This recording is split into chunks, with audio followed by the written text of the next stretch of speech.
incredible 16 hours a day. His mother says his personality has changed and that he's become moody and violent. Oh, I remember this story. Is tearing the family apart. This permeated into my own family and caused a problem with a sibling, and stories like this came about, and the game literally became banished in my house for that reason. And his addiction is tearing the family apart. To many, it was more than a game.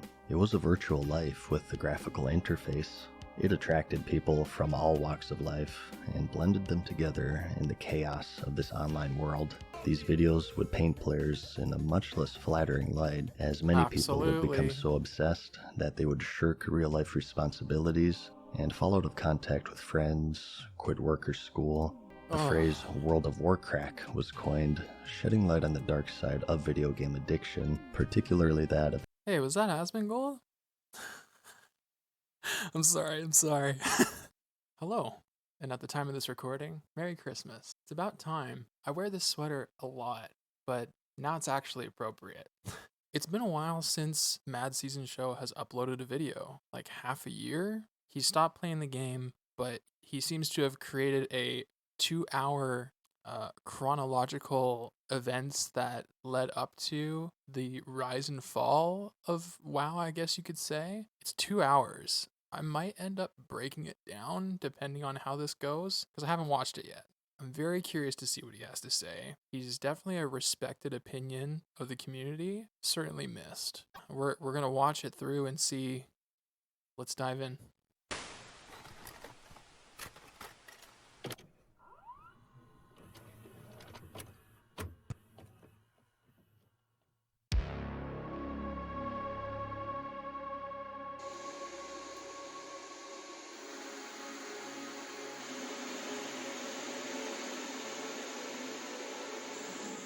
In session? Sure, but the question is, does the international addiction to an internet game represent a danger? Maybe, but there is also no indication that anything can slow the explosive growth of the intoxicating game called World of Warcraft.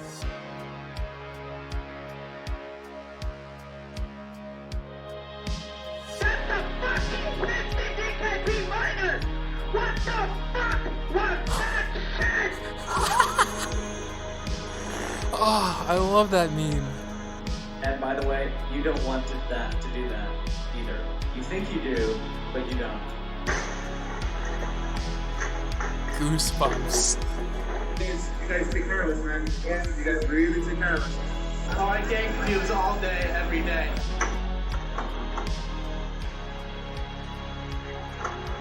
Incredible 16 hours a day. His mother says his personality has changed and that he's become moody and violent. And I remember this story. Is tearing the family apart. But our actions are going to matter more than any of these lessons.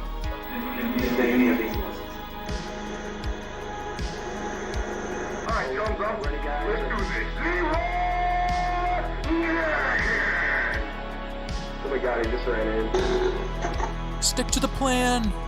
The power level where I basically get all the good loot and they get all the great experience.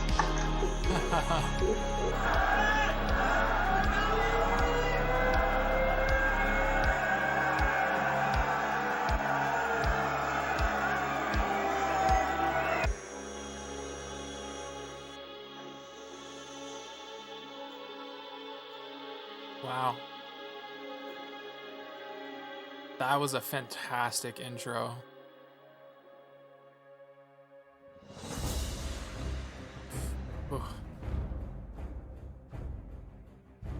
In the world of MMORPGs, you'll scarcely find anyone who hasn't heard of, if not played, the World of Warcraft. Released in 2004, it would quickly begin to make a name for itself, garnering worldwide praise for its innovation, accessibility, and the closeness to the community by its developer, Blizzard Entertainment. Both celebrated and condemned for its addictiveness, in the span of a few short months, it would not only become the most popular of the MMORPG genre, but also set the standard for all of those that would follow in its footsteps. Many would try, and over the course of 15 years, few would gain even a fraction of the player base of the seemingly unstoppable giant. Today, though, a much different picture is painted. What was initially considered inspirational in the world of game development now leaves behind a controversial history marred with what many describe as betrayal, deception, and squandered potential, leaving many asking the question, how? A snapshot of history of a world created within a world, a microcosm of mayhem, a virtual playground for humanity to show each other their best and their worst.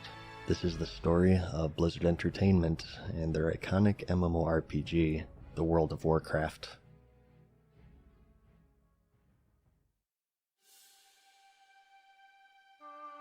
Crazy. At the dawn of the new millennium, the online world was growing rapidly.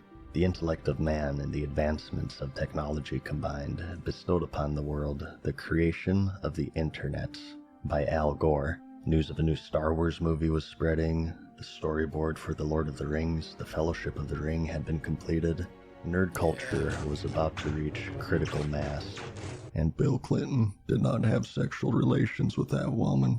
And so entered, but he sure would like to, the massively multiplayer online role-playing game, or MMORPG for short. The creation of the first MMO can be traced all the way back to the 70s, depending on your definition and standards, as they would be text-based. Though they had existed for decades, it was only near the new millennia that they would attract a sizable player base. Although varying in implementation, they all shared the central idea of an online, persistent world to be shared with players from all over the globe. A genre unique in the sense that there is no planned end, no credits rolled, nor thanks for playing. Game content would be added as long as there are players playing, and the journey would only end when the player decided that it was over, a concept that was remarkably foreign to many at the time. In these early years, many would try their hand in breaking through the genre, and overall, it would contain a niche audience. Some were beginning. Star Wars Galaxies was such a good concept, but the execution was poor.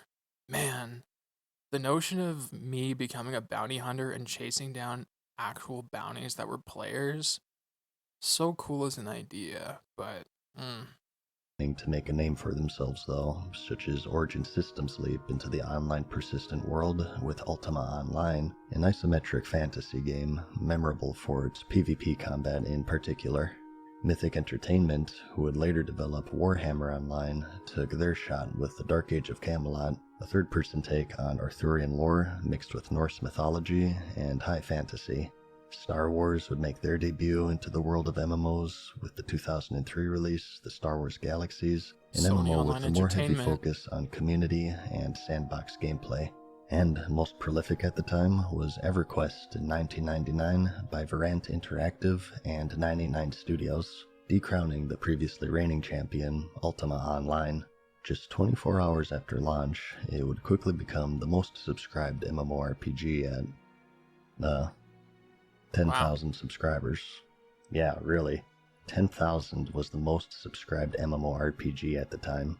It would eventually peak at over 500,000 years after its launch, but as history has shown, this would yet be a fraction of the potential that was hidden within the genre, a potential that had yet to be realized.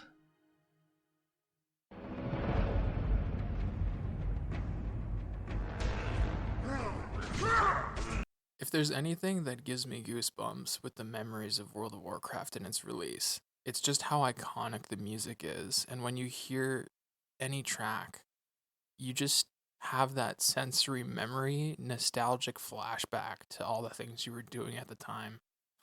Ugh. Lock mode on. The MMO was on the rise, and the time to strike was nigh, and in the background, a beast was stirring, silently observing the strengths, the weaknesses, the successes, and the failures of the then relatively unexplored genre. Blizzard at this point already had established themselves as innovators with their Diablo, StarCraft, and Warcraft series, the latter being a real-time strategy game set in a fantasy world of orcs, elves, magic, and adventure. And having seen the success of other fantasy-based games such as EverQuest, the table was set. After halting development on an abandoned project, a small team of developers were left in limbo and were searching for inspiration on their next game. They had the IP, they had the funding, and most importantly, the timing.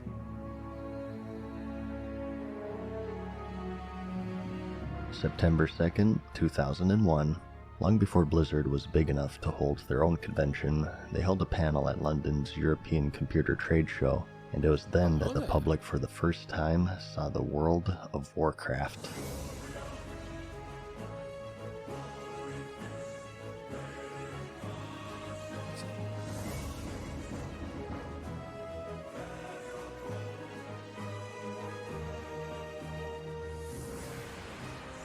They made it clear. This was not the sequel to the popular RTS series at the time, but rather something completely different. Players would transition from controlling pre-made heroes and progressing through a campaign to creating their own heroes and making their own stories. The game would be multiplayer on a massive scale, bringing together fans of not only the Warcraft series, but of MMOs as a whole. I remember sitting in my room just contemplating every possibility when reading through the classes in that game manual. Just the way they described each character and what were my friends and family gonna do. Memories. Reaction, however, was mixed. Some waited with eager anticipation, trying to imagine their beloved series making its leap into the massively multiplayer setting, and many were upset at the abrupt change of focus, preferring Blizzard to concentrate on what was proven to work, instead of taking a gamble into unfettered territory. The idea of paying a monthly fee to continue playing was a hard pill to swallow at the time, especially by Blizzard fans who had grown accustomed to the one-time purchase models set standard by the company. Work would continue on the project, however, and the very first interview would be claimed by the Computer Gaming World magazine. By this time, EverQuest was the clear reigning champion, but the genre as a whole had one fatal flaw, and that's the learning curve.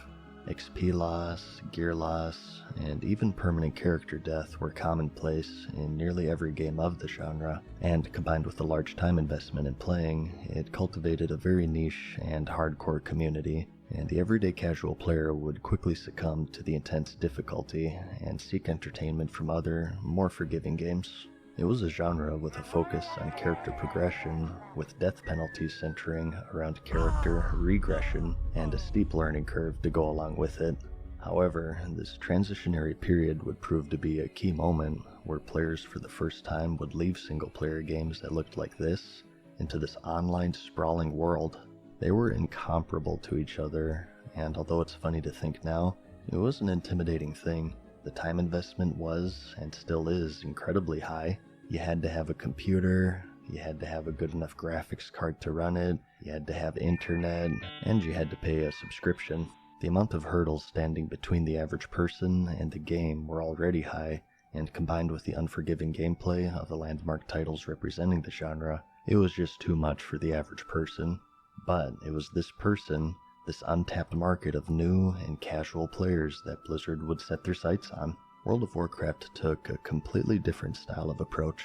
During a time when XP loss was the bare minimum penalty for dying, World of Warcraft made you simply run back to your corpse. One of the great things here is that when you die, and death is an inevitability in all these games, it's really not that big of a deal. All other online RPGs make death a really bad thing because dying should be bad, right? Well, in World of Warcraft, pretty much all that happens is you sit out for a bit. You respawn back at a graveyard and you run and get your corpse and you respawn. You don't lose experience points, you don't lose your items or any of that stuff. When hitting the max level took years in other games, World of Warcraft it took months for most players. And when systems were complicated and confusing, requiring external literature to understand, World of Warcraft systems were relatively straightforward. Until people started having an incredibly high standard and you needed to read everybody's take and decipher from all those different takes what was the best take and ultimately feel like you're never doing it right.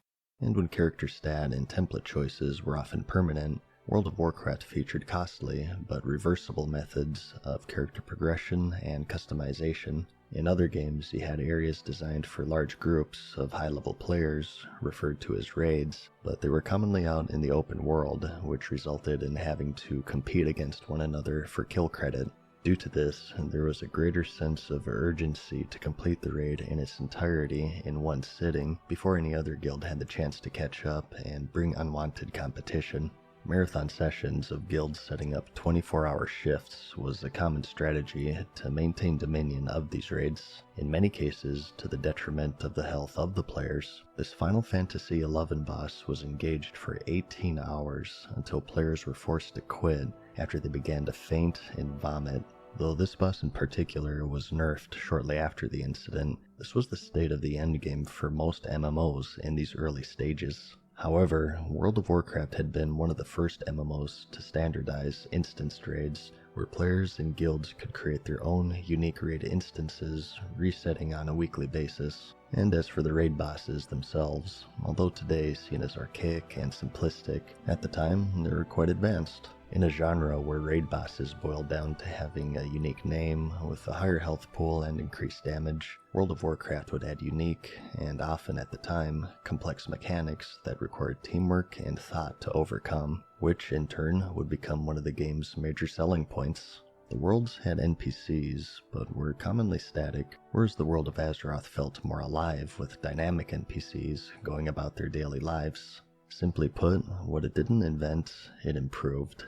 MMOs were in a constant state of almost theirs, and World of Warcraft was the first one to bridge that gap and bring it into a more mainstream audience, and it reaped the rewards because of that. The game would continue development throughout the years, with teasers being released in the form of magazine interviews and trailers, keeping the curious onlooker abreast on its direction. And after a long alpha and beta testing period, the moment of truth came on November 23rd, 2004.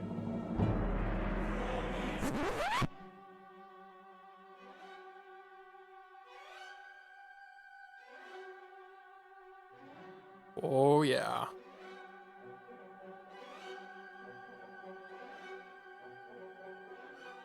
Its strategy of appealing to the casual gamer worked well. A little too well. Blizzard in no way was prepared for the frenzy of players eager to get into the world. Disconnects, lag, and rollbacks would persist heavily for the opening months, and still consistently through the next couple of years. Forums daily would be filled with outrage, demands for a refund, and even threats of lawsuits. The miraculous thing about it, though, is that it didn't even seem to slow its growth. The launch today is looked at as disastrous, and yet still, people came back again and again. How can a game that's playable maybe 50% of the time hold such a demand? Well, it's because it was that good. Years of development had paid off, as World of Warcraft quickly became a hit, almost immediately dwarfing all competition at the time and robbing them of their player bases. It was the vampire of the MMO industry at its release, and it would suck the life force out of every single previously mentioned staple of the genre. But there was one unfortunate thing. The unfortunate thing was it launched right when WoW launched. Yep. So WoW brought the whole industry down, not just us. Every online game out there went down as soon as WoW went out. WoW was like a huge succubus of players went over there and drove into WoW. And it drove all our numbers down. 60 levels of progression and a world of challenges awaited the eager player base, and there would be many landmark moments just waiting to be claimed. Players rushed to the max level, and the title of the world first level 60 went to a player named Zenith, a troll rogue on the Stormreaver server on December 3rd, 2004, a little less than 2 weeks after release. By today's standards, incredibly slow, but back then, a no-life nerd, as onlookers weren't shy of expressing. On January 30th, 2005, the game would see its first raid cleared with the death of Onyxia, taken down by the Guild Ruined on the Proudmoore server, and many players for the first time got to see the famed epic quality items that she hoarded.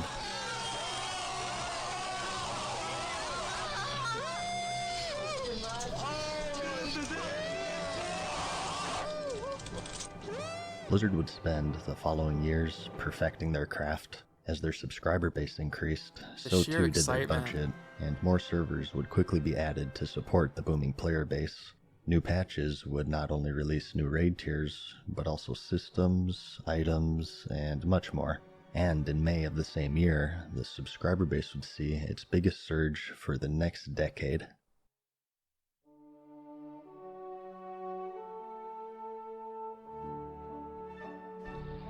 Okay guys, these eggs have given us a lot of trouble in the past. Does anybody need anything off this guy, or can we... One of the earliest videos to go viral in the world of Warcraft was created by the guild Pals for Life. The guild was strategizing on how to clear out a particularly tricky room in the upper Blackrock Spire raid. I think it's a pretty good plan. We should be able to pull it off this time. What do you think, Abdul? Can you give me a number crunch real quick? 66.6% chance, repeated of course. I'm coming up with 32.33, repeating of course, percentage of survival. Oh, that's a lot better than we usually do. Alright, thumbs up. Ready, guys? Let's do this. Leroy Dragons! Oh my god, he just ran in. Save him! Oh geez, stick to the plane! Oh Jesus, let's go. Stick to the plane! And in the midst of the conversation, a group member, Leroy, charges in prematurely with reckless abandon, causing the death of the entire group. I can't move, am I lagging, guys? I can't move! What the hell? I can't aim! Oh my god. The eggs keep spawning! More respawning! I don't think you can cast with that shit. Oh my god. We got him. I got it. Take it off. Come on, stay down. Oh my god. God damn it, Leroy. The video was later revealed to be staged. Of but course it nonetheless, was. It caught on like wildfire, and it was shared across multiple websites and forums, making it one of the first videos for World of Warcraft to gain viral popularity. Onlookers were intrigued. Word of mouth proved to be a prolific advertising vehicle for the game. It's hard to say today just how many people watched the video, as some of the uploads have been lost. The original upload on Warcraft Movies today sits at nearly 19 million views, and there's no incentive to referring friends to play the game. They didn't say, hey, if you refer a friend, you'll get this, that, and the other. They just knew how good their game was, and knew word of mouth was going to do most of the job for them. And it's true. The original YouTube mirror reached at least 46 million before it was taken down, and surviving mirrors today sit at a total combined count of around 24 million. Regardless, it's by far the most viewed Warcraft-related video, even to this day, over 15 years later. It was so popular, in fact, that it was later featured as a question in the trivia show Jeopardy! Just a few months later, in November. This role-playing game, out in 2004, returns to the world of Azeroth, where heroes like Leroy Jenkins do battle.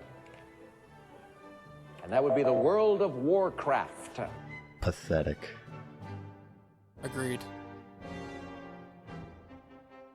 The Leroy craze wasn't the only phenomenon to spawn from the game, though. September of 2005 saw the release of the Zul'Gurub raid, the final encounter of which was a boss named Hakar.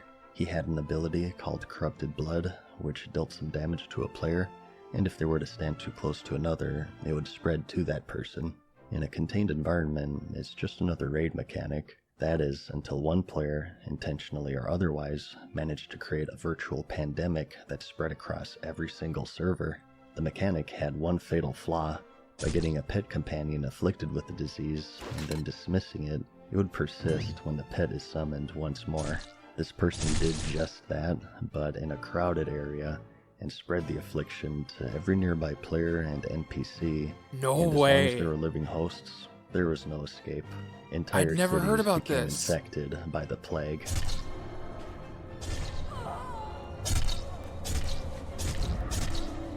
Word quickly spread, and other players intentionally started spreading the disease.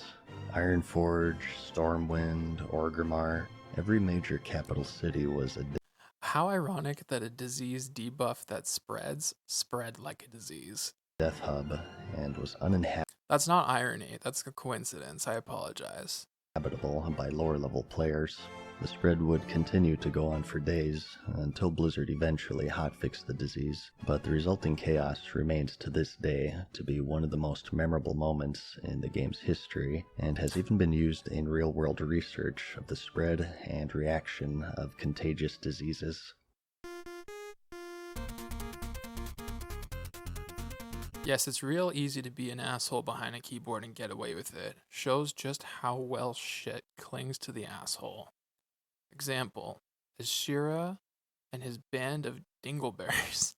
You are added to the to the to be camped list. Congratulations. You have stooped lower than any other guild in MMO history.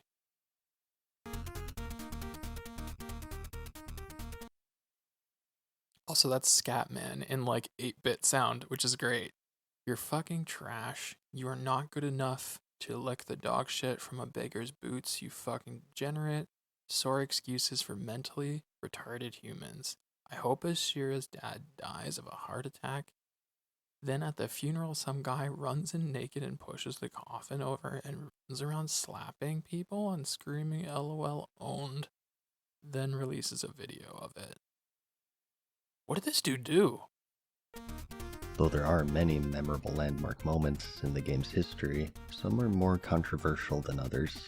In 2006, on the Illidan server, a player by the name of Phajin passed away suddenly from a stroke, and in memoriam of one of her favorite activities, fishing, her guild had decided to host an in-game funeral service to pay one final tribute to her.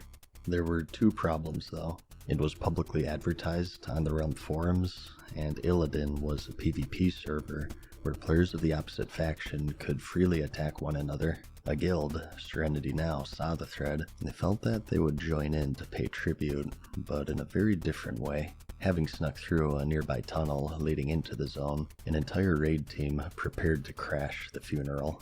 As players lined up to pay tribute to their friend, the raid quickly closed in on the location, and to make matters worse, in an effort to roleplay, many of the attendees had unequipped their armor and weapons, leaving them defenseless against the surprise onslaught.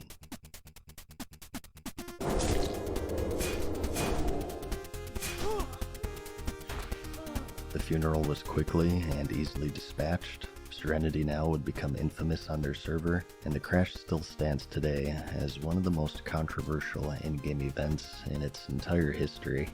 All of the How naive people were of the internet, and to post something like that in a public forum. Yeah. I mean, are they jerks for crashing the funeral? Yeah. But you're pretty dumb for advertising it in the way that you did. Like, the people who cared to pay respects were probably already aware of it, and what you were doing was unnecessary. These moments serve a crucial role in the telling of the history of the game, and they would serve as a reminder of the reasons why it became such a success. It's due not only to its own merits, but perhaps even more drastically by the community that the world of Azeroth was comprised of. This world, however, was about to change. Burning Crusade. How many of you have played World of Warcraft? Due to the success of World of Warcraft, Blizzard for the first time held their own event, a convention centered solely around Blizzard games named BlizzCon. This was, and remains to be, a unique aspect of the developer to hold a personalized convention tailored to their products, a form of celebration of not only the games that they're creating, but also the already massive community that they've built. The strong focus on the community would be something that Blizzard would become known for, and it created a loyalty of sorts from the players. It felt like it was more than a game. It was a community of people sharing their combined love and passion for the worlds that they created. You guys take care of us, man. You guys really take care of us. Diablo, StarCraft, Warcraft. Fans from around the world would plan vacations around it. Longtime friends and guildmates would meet each other in person for the first time, and BlizzCon as a whole would become a very crucial part of Blizzard's identity from this point forward. And in the very first convention, held in October of 2005, a bombshell announcement was unveiled. The world of Warcraft is about to get bigger with the release of its first expansion, the Burning Crusade. You are not prepared.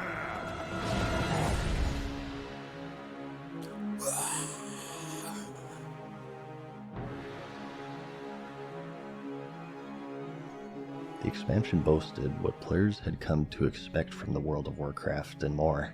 They would step into the world of the Outland and progress through 10 more character levels, new zones, talents, dungeons, spells, raids, races, a profession, a new PvP system, and much more. It would add on to and improve in just about every aspect of the game. But it's still 2005, and there's a lot of game left to conquer before players began worrying about their foray into the Outland. There were dragons to kill and DKP to acquire. Odd groups got left. Yes. Even groups got right. It means 1, 3, Whelps. 5, 7 left, 2, 4, 6, 8 right.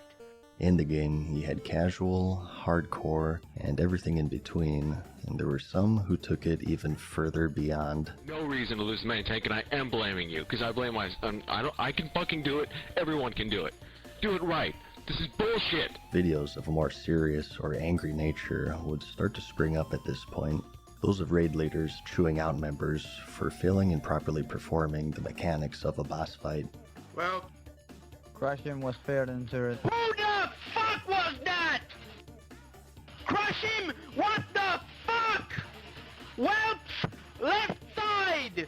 Even side! Many whelps! Now handle it!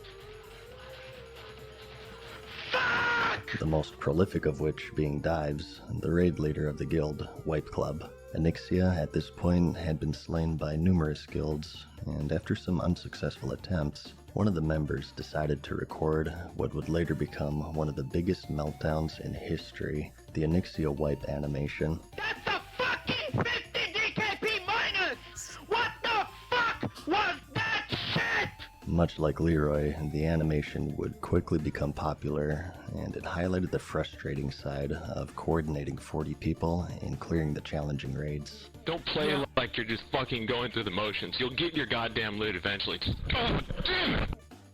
Fucking bullshit! Yeah, I know. Well, we're all gonna get attacked because we have no warlock here. Nice job, you fucking idiot! Hey, shut the fuck up! You stupid fuck! Stop! These videos would paint players in a much less flattering light, as many people would become so obsessed that they would shirk real-life responsibilities and fall out of contact with friends, quit work or school, and in the most extreme cases cause harm to themselves or others.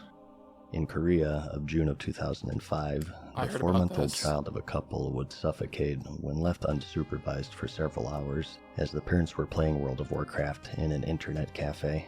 The phrase World of Warcraft was coined, shedding light on the dark side of video game addiction, particularly that of— Hey, was that Asmongold? I'm sorry. MMOs and the consequences of obsession, something that the media was not shy of reporting, as World of Warcraft, due to its popularity, would find itself at the center of this war against video game addiction. Computer games, he's playing them an incredible 16 hours a day. His mother says his personality has changed and that he's become moody and violent. This permeated into my own family and caused a problem with a sibling, and stories like this came about, and the game literally became banished in my house for that reason. And his addiction is tearing the family apart. To many, it was more than a game. It was a virtual life with the graphical interface. It attracted people from all walks of life and blended them together in the chaos of this online world. News of the Burning Crusade remained to be scarce, as it was still under NDA in the Friends and Family Alpha. A blog post teasing new features would be shared scarcely, but otherwise, it was still largely a mystery outside of what was shared at the 2005 BlizzCon. The excitement was palpable, and players from all over the world couldn't wait to get into the Outland. The beta test for the expansion started not too long after, as players got to discover and explore its features, and shortly after, World of Warcraft would become the focus of the cartoon series South Park, with their Make Love, Not Warcraft episode. The episode detailed the boys' fight against a hacker antagonist and their struggle with video game addiction. Oh, that's a big boy, isn't he? Though on release, it was an instant success. Many years later, series co-creator Trey Parker detailed his worries with the episode, revealing that he even tried to get it pulled as he feared that it simply wasn't funny. But as history has shown, the episode would become an instant success, and despite the fact that the series at this point now has over 300 episodes, it remains to be one of their most popular to this day. Looks like you're about to get pwned.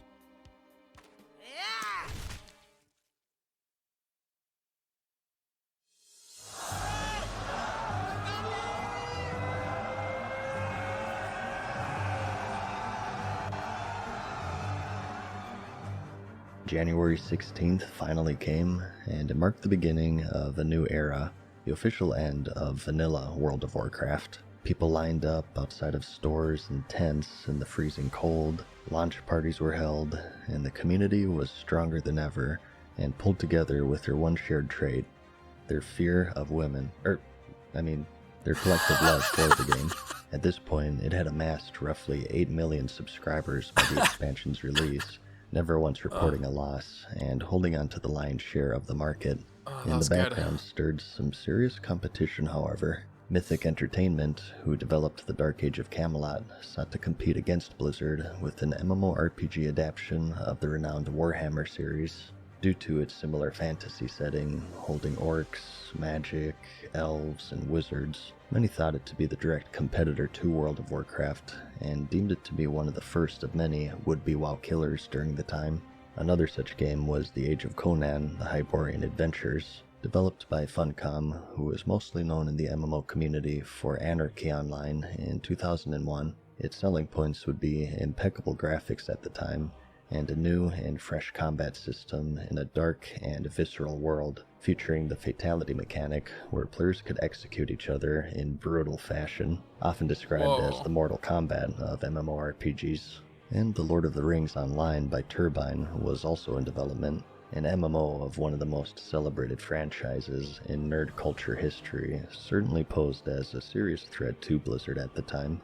Though these contenders would be far off from release, the competition was beginning to get fierce, and to stave them off, the Burning Crusade had to be as exceptional as its predecessor. Months and months of doomsaying was put to the test. Did the Burning Crusade kill the World of Warcraft? Of course, the answer is no. The expansion was a major success, and the subscription base rose even more rapidly as players explored the dangerous reaches of the Outland. The classes evolved, and the gap between them was lessened, while still retaining the features that made them special. The raids were more challenging, the bosses more complex, and offering more to conquer to the ever-growing subscriber base. And the raiding scene itself proved to be even more difficult for players than what they had encountered in the base game, with many lists today naming a plethora of Burning Crusade bosses as the hardest in the game's history, even over 14 years later, with some of them going unkilled by 99% of the player base until Blizzard intervened themselves to make them easier. The expansion today is remembered for having an extensive process for gaining entry to the raids called Attunement. A large series of story-based quests served as an alternate form of character progression, and players would rarely find themselves with nothing to do. The PvP system had evolved to be more competitive with the new Arena mode, where players create custom teams and battle in small-scale matches to the death, setting the stage for future competitive events in Blizzard's attempt to gain a foothold into the growing esports scene. The Alliance, for the first time, got to experience a new class to them, the Shaman, and for the Horde, the Paladin, both with 2 new races added to the game, the Draenei and the Blood Elf. 5-man dungeons rose back to the forefront with the advent of the more challenging heroic difficulty. The expansion was packed with features and upgrades in its design, and stands as one of Blizzard's most critically acclaimed releases even to this day. The Lord of the Rings also saw its release in 2007 to serve as competition for World of Warcraft, and although receiving favorable reviews at the time, it couldn't compare to the size and scope of WoW, selling under 200,000 copies in the first months of release, and dwindling shortly thereafter. The game does still run today, supported by a niche community, and is hovering around 40,000 active players at the time of this video. So, the Burning Crusade pressed on, undaunted, and in the following BlizzCon in August, the next expansion, The Wrath of the Lich King, was announced. Oh boy. I was able to come back and play this for like a blink. We did play Burning Crusade, but when it came to the troubles at home, it was really short-lived, never made it to 70, and then we weren't allowed to play anymore. It's poison, it's addictive, the World Health Organization says it's terrible, and then this came out, and again we got to play it for all of maybe a month or so, until there was the realization of what we were invested in again, and of course, the sibling who couldn't handle it ruined it again. Players were teased of the land of Northrend, where they had once visited in the events of Warcraft 3. It's here where they would face off against Arthas Menethil as the Lich King. 10 more levels, a new class, the Death Knight, new zones, and siege vehicle combat were just a few of the many new features teased at the convention, and due to the success of the Burning Crusade, there was little question if it would be just as good. 2008 came, and on the 1-year anniversary of the release of the Burning Crusade, World of Warcraft hit a landmark 10 million subscribers, absolutely dwarfing any and all competition. The up-and-coming contender, The Age of Conan, saw its release in May of 2008 and received generally positive reviews by the media, and had sold over 1 million copies by the end of its release month, though ultimately, the game had failed to retain this impressive surge of subscribers.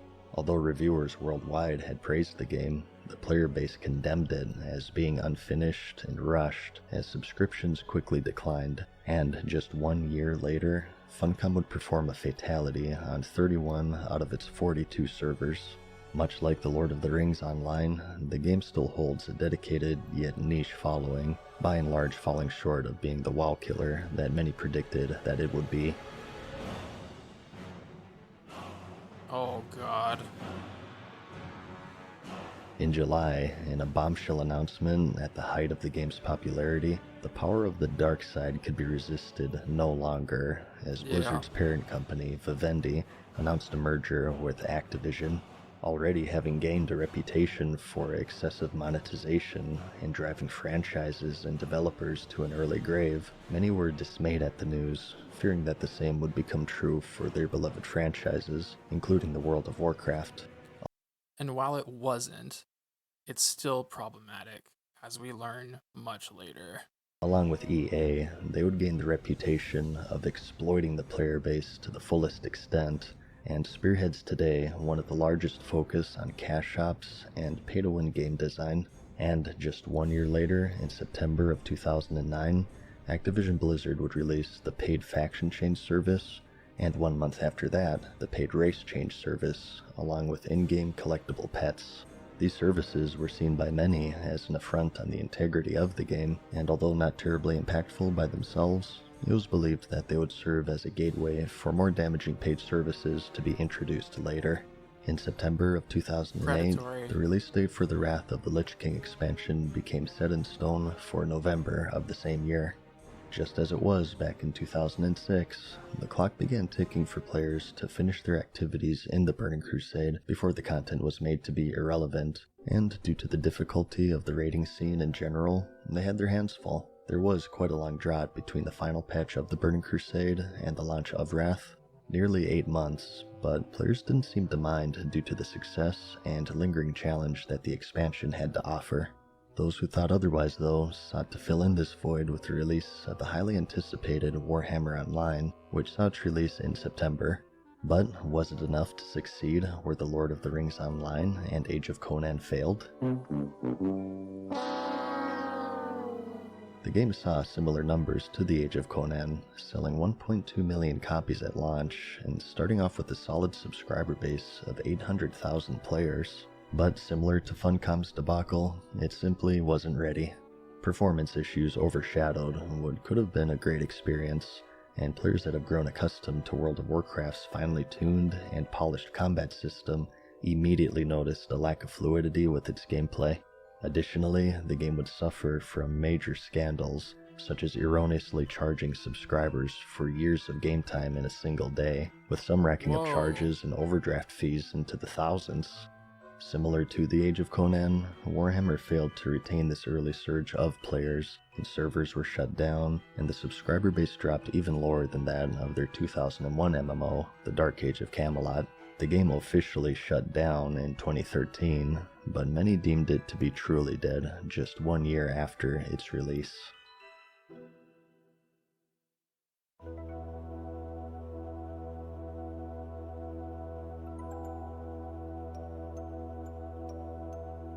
Shortly after, the Wrath of the Lich King expansion saw its release, and Blizzard would once more break sales records. Players charged into Northrend with new zones to explore, dungeons and raids to conquer, and a new class to discover. The Death Knight was what everyone expected and more.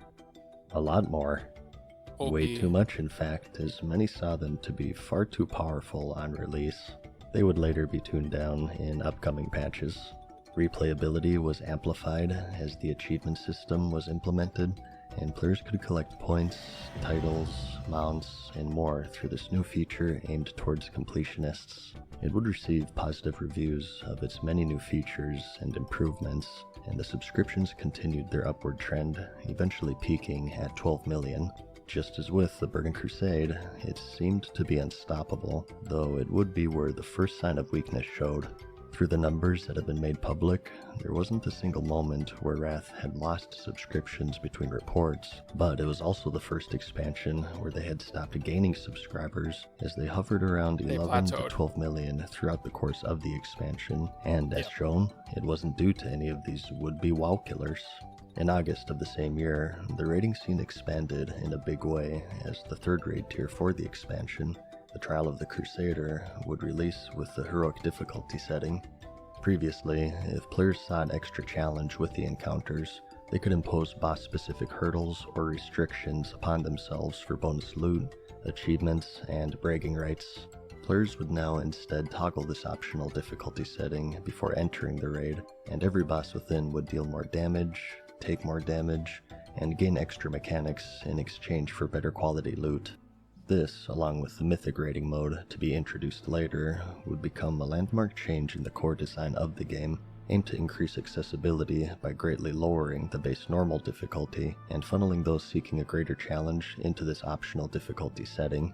This change in design would later be accelerated in the next expansion, the Cataclysm, which would be unveiled in BlizzCon 2009. That will very literally change the face of the world of Azeroth as you know it. Ladies and gentlemen, I give you World of Warcraft Cataclysm!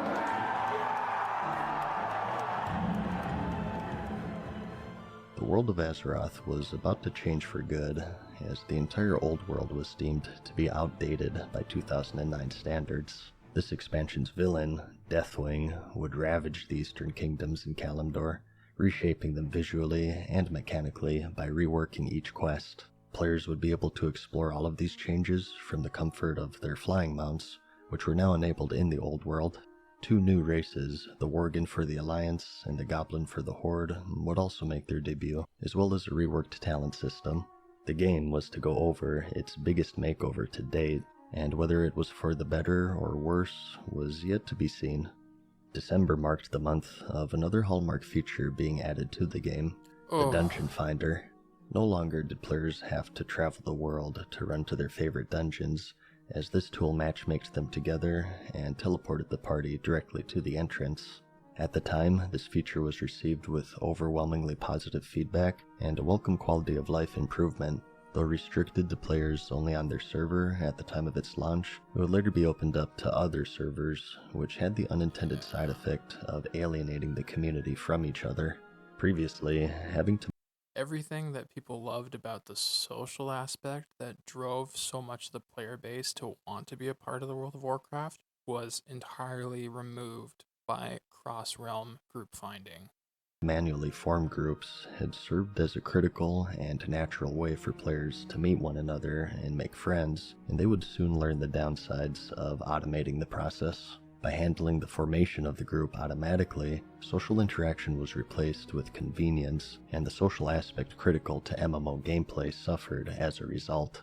By itself, this negative impact of the system would remain relatively minor, but in the coming years, players would notice a trend of eliminating these critical social structures in the name of convenience and at the cost of the game's sense of community, which many claim to be one of the biggest features to which it owed its success.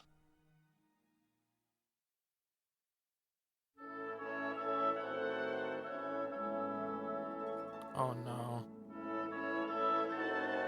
The community would also see changes outside of the game. In July of 2010, Blizzard Making people have individual identities empowered cancel culture. Unveiled their new Real ID system, where they're supporting forums for all of their games, not just World of Warcraft, would no longer display character names when posting, but rather real names tied to the account. players and onlookers alike reacted with concern of Blizzard's disregard of basic privacy rights, deeming that their actions would essentially dox the entire forum community. Doxing is the act of unearthing someone's personal information, such as their name or address, with the ultimate goal of real-life harassment.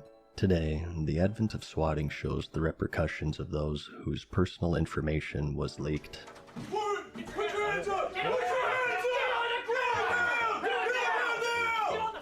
For a company to do the work for them was seen as extremely dangerous. Flame wars and online disputes, past, present, and future, would serve as vessels for real-life harassment, they argued.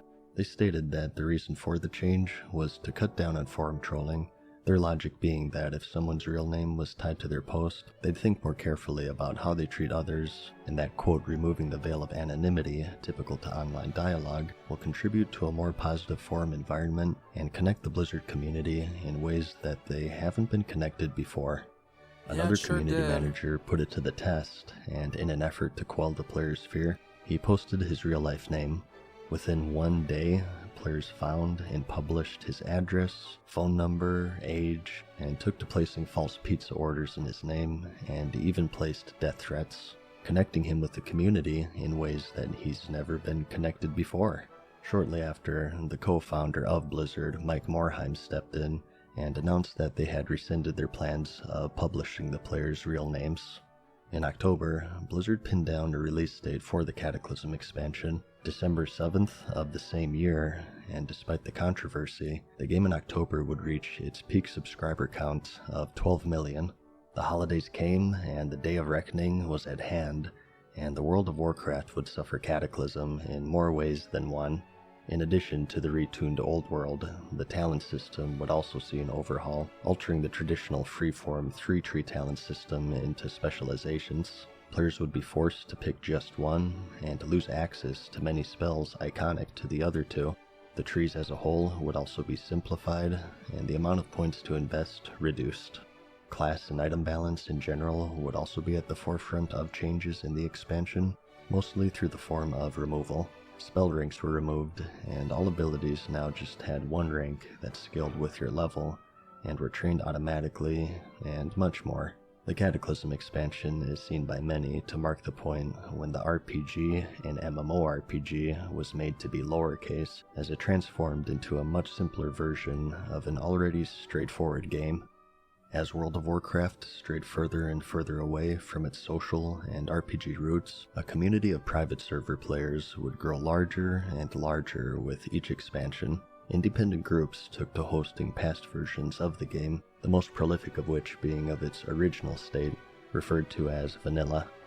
Though its beginnings were humble, this private server community would eventually grow large enough to become a problem for Blizzard.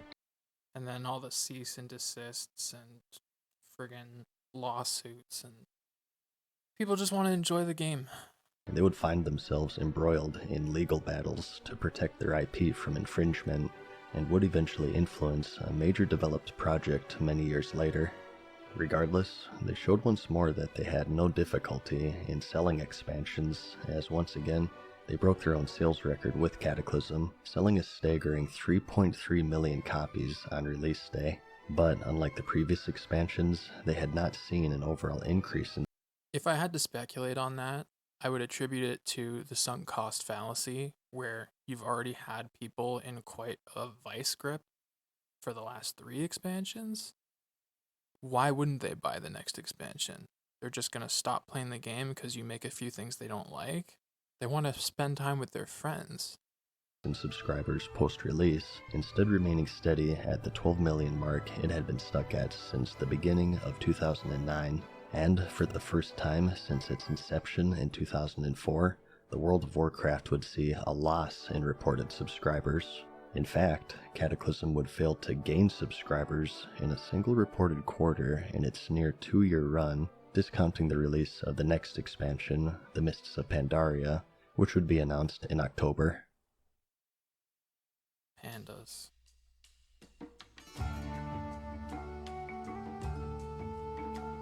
The initial reaction would be very mixed. The theme of the expansion was so unexpected that many thought it to be an out-of-season April Fool's joke. Players would explore the mysterious world of Pandora with a new race, the Pandarin, and a new class, the Monk. Dungeons were getting a special challenge mode to bring relevancy once more to 5-man content, and scenarios would be queuable micro-dungeons designed for 3 players, and the pet battle system was also implemented, a minigame reminiscent of the popular Pokemon franchise. As for the talent system, it would be simplified even further into the tier system, offering more impactful choices, but at a reduced quantity of just 6 points to invest. And, most controversially, cross-realm zones would eventually be implemented, where players of differing realms would be able to see and interact with one another.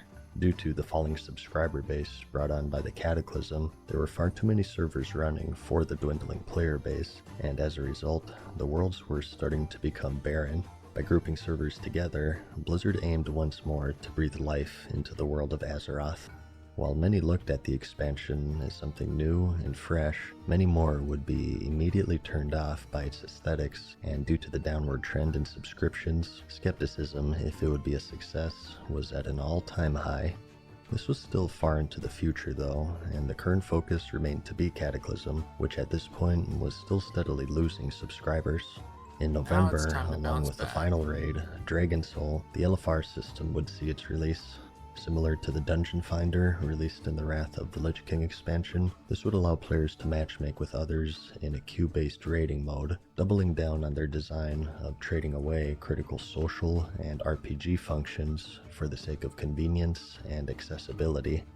And one of the things that people really like about being able to facilitate their own dungeon groups and raid groups is that you can vet people. You can see who's willing to match your spirit of commitment to the goal. While that's detrimental to people who are less in the same spirit, implementing this made it almost impossible to organize yourself. People would just match up and not aim to improve upon their skills. Granted, people have lives, people don't want to spend a bunch of time investing in their skill within a micro culture, being the best WoW player, etc. Then don't play. To accommodate for the increased disorganization that came with queue-based matchmaking, the difficulty would be lowered even further than that of the base normal difficulty. It was from this point forward that players no longer needed to even join a guild to experience the endgame content. They didn't need to read strategies, and they didn't even need to speak a single word in fact, as Blizzard deemed it an issue that 100% of the player base were not completing these raids in their entirety. The accomplishment of clearing a raid would be more accessible than ever before, but as a result, the accomplishment would mean nothing from this point forward. During this time, another would-be WoW killer was beginning to generate interest. Star Wars Galaxies at this point had been shut down in order to bolster the subscriber base of Star Wars: The Old Republic. Developed by BioWare and published by... It would be attempt number 2 for Star Wars on the massively multiplayer scale. This installment promised a unique and fully voice-acted campaign for each of their classes, a space shooter component with a customizable ship, a thriving endgame for PvE and PvP, and perhaps most importantly, it was during the first time where the reigning champion showed weakness. While ultimately the previous contenders failed on their own merits, it can be argued that the tremendous success of the World of Warcraft during their debut certainly made them look worse in comparison. Now that this weakness was showing though, the timing was ideal. Would the Old Republic succeed where its predecessors failed? In the long run, no. But I put that on the shoulders of Electronic Arts more than I do BioWare. I think if there was more opportunity for the developer to have control, not be forced on deadlines, not have this huge monetization system built in from the get-go that basically makes it so that you can get items that not only make you stronger, but make you way cooler. The whole system was really flawed. And now there's a whole free-to-play system that exists so that people can just play through the campaigns and enjoy all the voice acting and effort on the part of BioWare. But Electronic Arts and their framework for profit is just detrimental to the cause. Subscribers, disillusioned with the direction that the game had taken throughout the Cataclysm, looked at the Old Republic as the true successor this time. Players had been doomsaying the imminent demise of World of Warcraft ever since its launch in 2004, only this time, the game's downward trend would support their claims. So, the moment of truth came, the launch arrived, and like many other MMOs before it, the Old Republic launched too early. In an attempt to release it during the holiday season, it was rushed out and would suffer from technical issues, game-breaking bugs, and questionable design decisions, most notable of which is their use of the hero engine, which proved to be poor in an MMO environment. There would be a short delay between a player casting a spell and that spell actually landing.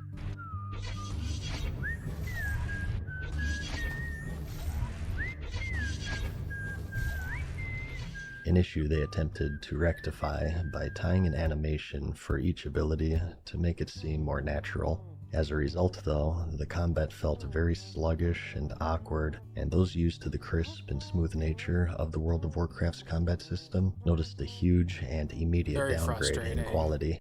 This, combined with other disappointing features, such as their spaceship component being entirely on rails, hindered its success in its crucial launch period.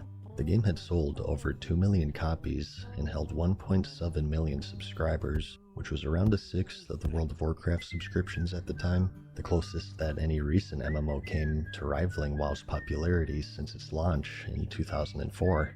But much like the Lord of the Rings Online, the Age of Conan, and Warhammer Online, the Star Wars The Old Republic suffered a similar fate, and the subscriptions quickly plummeted. Lots of money spent on beautiful advertisements for the game and their expansions, though, but poor execution forced by a publisher, putting pressure on a developer to force a game out before it's ready, and to lack considerations for what gamers want.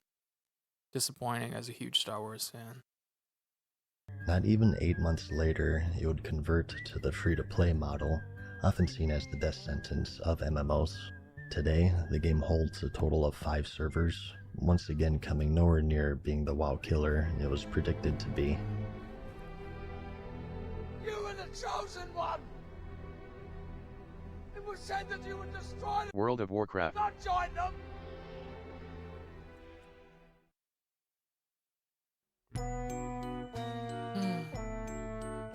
Time marched on, and the Mists of Pandaria expansion would release in the month of September, and for the first time since the release of the Wrath of the Lich King expansion, they saw an increase in subscriptions, though the eagerness of the player base was notably diminished, as this would be the first expansion to fail in breaking sales records for Blizzard upon release, falling 30% below than that of Cataclysm. Barring this initial surge, they would be unable to halt the downward trend that had begun since the launch of Cataclysm, as subscribers would quickly drop from 10 million at launch to 9 million, then 8, and around 6.8 at its lowest point, a drop of over 30%, and players were starting to feel the effect of a world that grew less active with each passing day. Crossrealm officially saw its release, which would make the world seem sprawling once more, but once again at the expense of the server's community, which would be present only in name from this point forward. Seeing the same players and guilds on your server consistently turned out to be an integral part of establishing a community that was only realized once it was taken away. The world once more had players in it, but due to the large amount of servers that would be grouped together, players scarcely saw or recognized other players from previous adventures. The basis to form a community, which had been a key reason for its success, was now a distant memory. The world was in a predicament, and Blizzard had a difficult problem to solve. A nearly empty world with little community, or a full world, ironically enough, with no community. Though innocent enough on launch, Crossrealm is seen today as a necessary evil for a problem, which true solution lies in recapturing subscribers now lost. An issue that Blizzard would struggle with for years to come, as the once iconic MMORPG now barely resembled an MMO due to its destroyed social structures, and barely an RPG due to its abandoned RPG elements.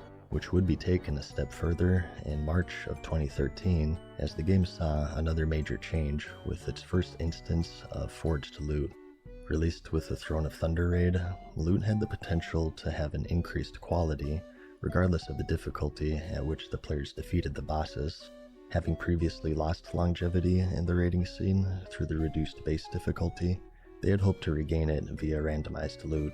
And although it was relatively tame at the time of its release, this forging system would later be seen by many to get out of hand and help diminish and confuse the reward structure that had been standard for the game for 8 years at that point. Time passed, patches released, new raids and systems debuted, and much changed with the expansion in the year of 2013. Something that didn't though was this ongoing downward trend of subscribers. In BlizzCon 2013, Blizzard would announce its next expansion, the Warlords of Draenor. The player base would journey back to the world of Draenor, an alternate reality before it was corrupted into what they knew as the Outland in the Burning Crusade expansion. It's here where they would establish forward bases known as garrisons and launch a campaign against Garrosh Hellscream, the leader of the United Orc army known as the Iron Horde, who were set to invade the land of Azeroth. At this point, the private server community had gained considerable traction as players yearned for the game that had originally captivated them, and were becoming more and more unruly as the retail version strayed further and further away from its roots, and they began campaigning Blizzard to officially develop and support this past version of the game. In a Q&A panel during the convention, one such player asked for an official answer on the possibility of a legacy server. The question was fielded by J. Allen Brack, at the time a production director for World of Warcraft, and he delivered this now infamous answer. Have you ever thought about adding servers for previous expansions as they were then? No. And by the way, you don't want to do that either. You think you do, but you don't. Remember when you had to spam cities and say, need a tank, need a tank, need a tank during the Burning Crusade days? You don't remember that because now you just push a button that says go to the dungeon. You don't want to do that.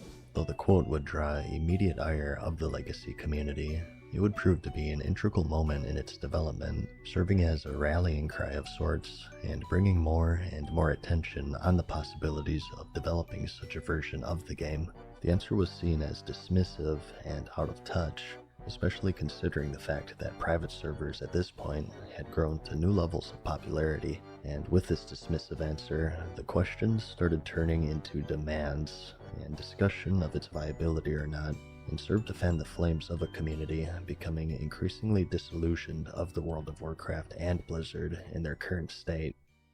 Yeah. Oh my god.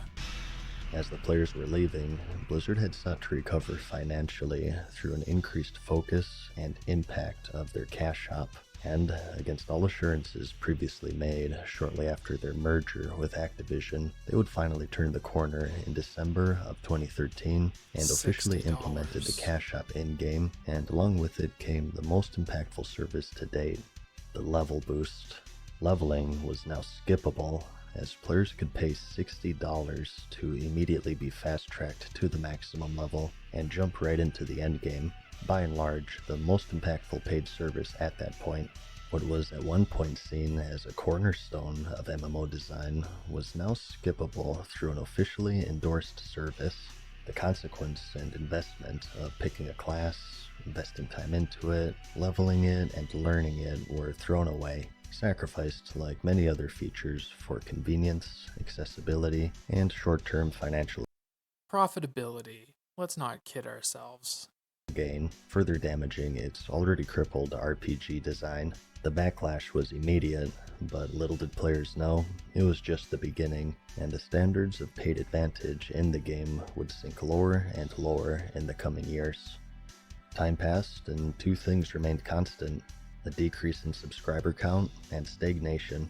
The final major patch of the expansion had released in September of the previous year, 2013, and other than the addition of the level boost, the game saw no updates until the Warlords of Draenor pre-patch in October of 2014, an astounding gap of 13 months in the game's development.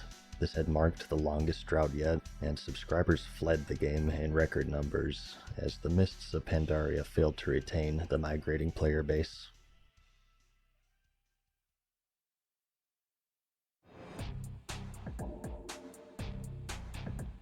November. I really do like this N64 007 GoldenEye music. Nice touch.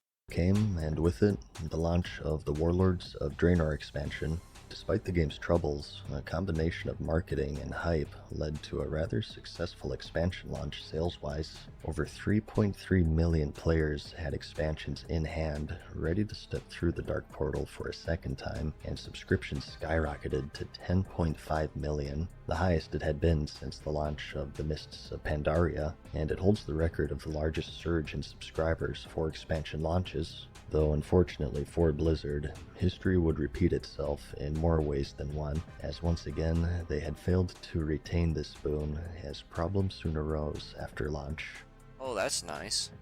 Every fucking server that I even play on is offline. Oh, yeah. It looks like mine aren't the only ones. They had come under a DDoS attack, as their servers were flooded with artificial traffic until they shut down from the strain.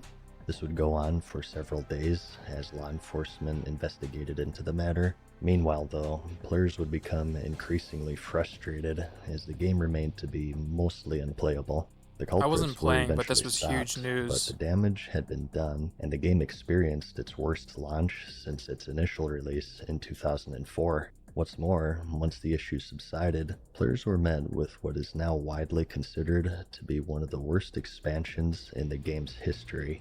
The main feature of the expansion, the garrison system, isolated players in their own instance, where they could recruit followers, start an herb garden, mine and craft, and even use It was basically like World of Warcraft The Sims. the auction house with the correct buildings. Although convenient, it served as yet another feature to alienate an already fractured community from each other, and the game at times seemed as if it was single player, a problem made worse by the massive hemorrhage of subscribers that was yet to come. Just as how the expansion broke subscription records on launch, it also broke records for lost subscriptions shortly after, as players saw little enjoyment from what was eventually ousted as an unfinished expansion, as many of the features previously teased would be left on the cutting room floor, including new systems, 2 major cities, battlegrounds, another zone, and even an entire raid tier, to name just a few. Time between patches would grow even larger, and the patches themselves delivered less content. The expansion held a total of just 3 major raids throughout its entirety, with every expansion preceding having at least 4. The combined effect of instanced garrisons and players flocking away made the new world seem dead, and so more and more servers would be connected to each other in an attempt to bring life back into the dying world, as subscriptions plummeted to an all-time low since its initial rise in vanilla at 5.5 million. It was announced shortly after that they would no longer report subscription numbers, stating that there are better indicators of business performance. The message was clear. Where they had lost revenue in subscriptions, they gained several times over via the paid level boost. Success was no longer tied to a healthy player base, but rather revenue, and although looked at today as an embarrassing period in the game's history, financially it lifted the developer to new heights. Combined with other cash shop services, the level boost and the Warlords of Draenor played a large role in Activision Blizzard's best financial quarter to date. The influence of the cash shop now fully realized, it would be taken a step further in March of 2015 with the addition of the WoW token, where players could exchange real money for in-game gold, or on the other hand use gold to purchase a token to pay for the subscription fee, or convert it into a balance only spendable on Blizzard products. Regardless of the method, it would prove to be a massive commercial success for Activision Blizzard, earning them record profits during record low subscriptions. A long time had passed since the cash shop's initial rise in 2008, Those who warned of the dangerous path that World of Warcraft was set on saw their predictions unfold slowly over the course of several years. At this point in the game's history, it was possible to buy levels, it was possible to buy currency, and with this currency, you could buy items and even services from other players, such as raid or arena carries, and the list of things that you couldn't buy was now far shorter than the list of things that you could buy. It was at this point that the game was deemed by many to be pay to win, as real-life purchases now had a clear and heavy impact on the power levels between different players. Behavior that previously warranted suspensions was now officially endorsed and advertised, and any semblance of integrity the game had left was abandoned, though at this point subscriptions were no longer being reported. You entirely devalue the fulfillment that comes with the experience in exchange for more money. Morale of the game's future continued to decline.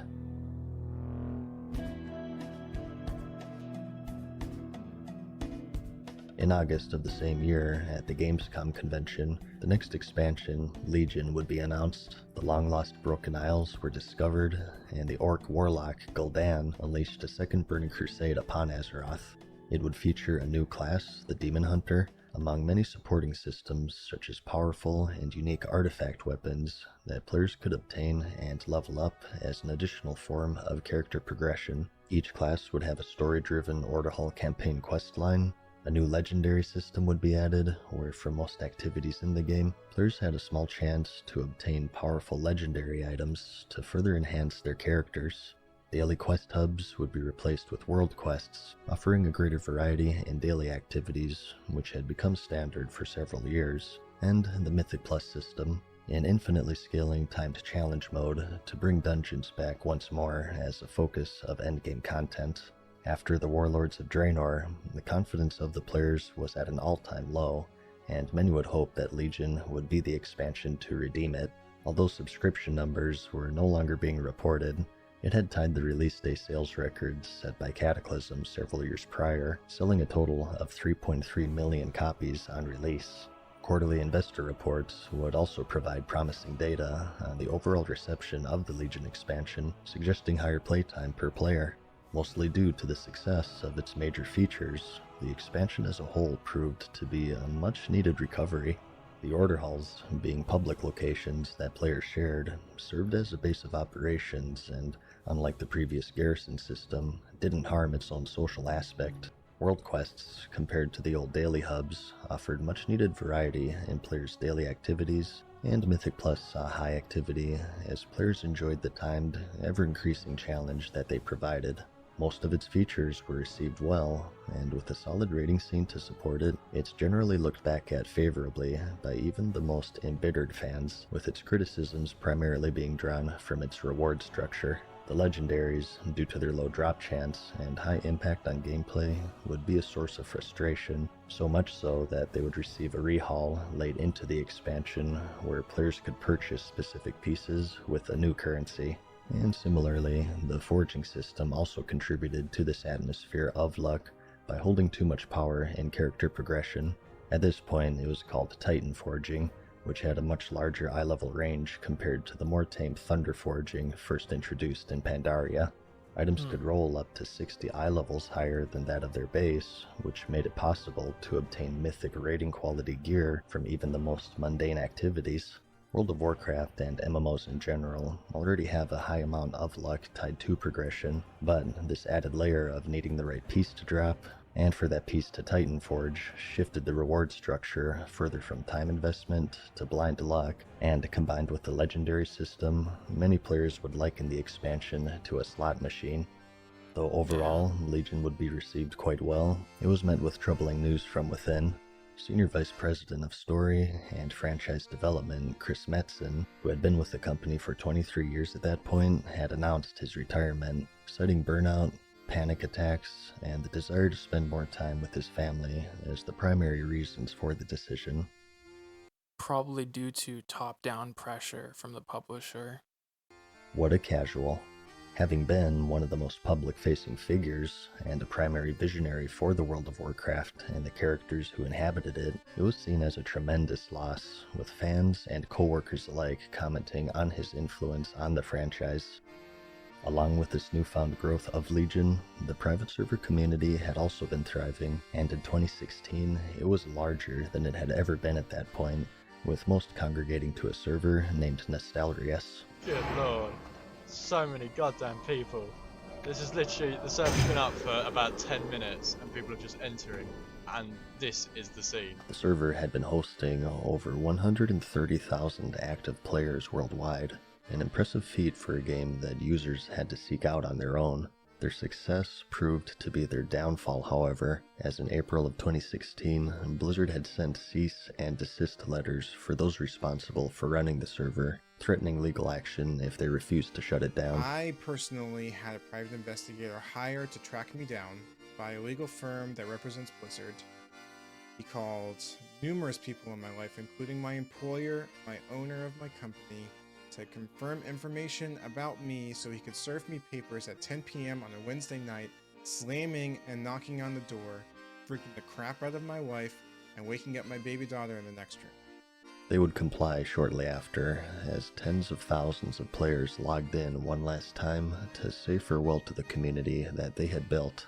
The shutdown, although completely within Blizzard's rights legally, naturally sparked outrage among the private server community. A petition was created for an officially developed Blizzard Legacy server, and it would reach nearly 300,000 signatures in the span of 2 weeks, and although it didn't provide immediate results, much like the infamous "you think you do but you don't" quote, it would prove to be a critical moment in Classic's history.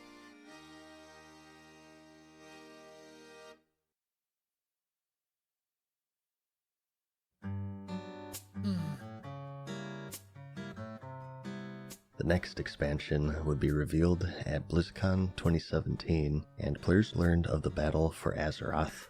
Having thwarted the Second Burning Crusade, the Horde and Alliance now turned their attention on each other and would stage an all-out war over a new resource called Azerite. This resource would serve as a way to empower a new amulet, the level of which would unlock traits in accompanying armor pieces. The system had been set up similarly to the previously successful artifact system, and advertised increased customization and player agency, allowing them to tailor. Just to draw attention to the trend of creating a subsystem, then coming out with a new expansion, making it redundant, and replacing it with a new subsystem. Their characters to suit their gameplay style. You might find a power that makes you think twice about using a talent that you'd previously written off. And you will certainly find combinations that reinforce your favorite way to play your character. One of the main methods of obtaining this resource were through island expeditions, where a team of 3 players could fight against another team of players or AI for Azerite, found randomly throughout the island, with random enemy selection, placement, and quests serving as the primary means of attempting to add replayability and longevity to them. It's something that we're calling dynamic replayability. Every time you come to this space, the puzzle is different. The creatures are in different locations. There are additional gameplay elements scattered throughout the world, and it's always a little bit different. Warfronts were a new feature, which were reminiscent of the original strategy games that the MMO was based off of. In here, you would battle for resources, and construct and upgrade buildings, and fend off troops with the ultimate goal of defeating the enemy commander. These wouldn't be the only announcements the World of Warcraft team had, though. And I want to talk about ice cream. Ice cream is great. Ice cream is one of my favorite desserts.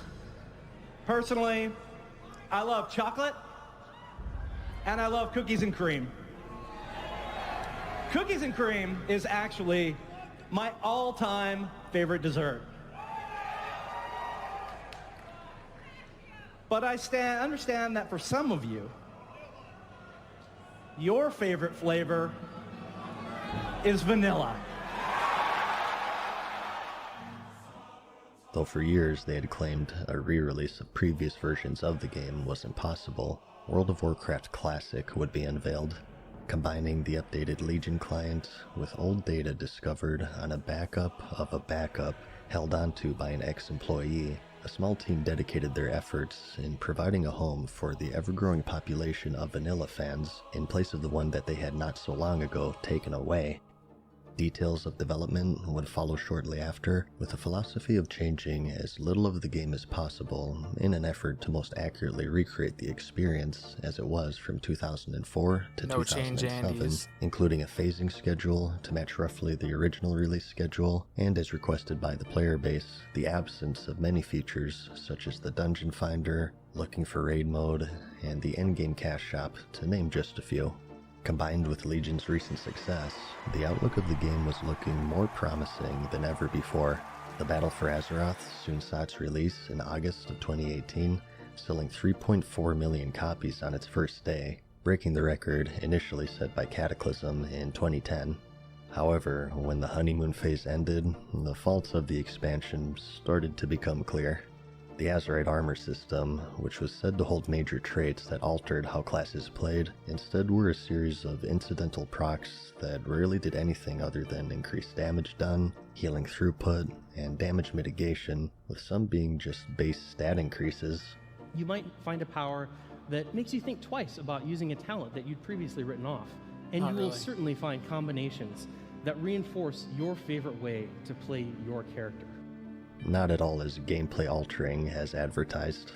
And despite BFA being centered around a faction war, Warfronts were exclusively a PvE game mode that were also nearly impossible to lose, with the only recorded losses resulting from the entire team waiting within the base until they were overwhelmed. Wow, I'm screenshotting this. Due to this extreme lack of challenge, they were seen to be more of a chore than anything else.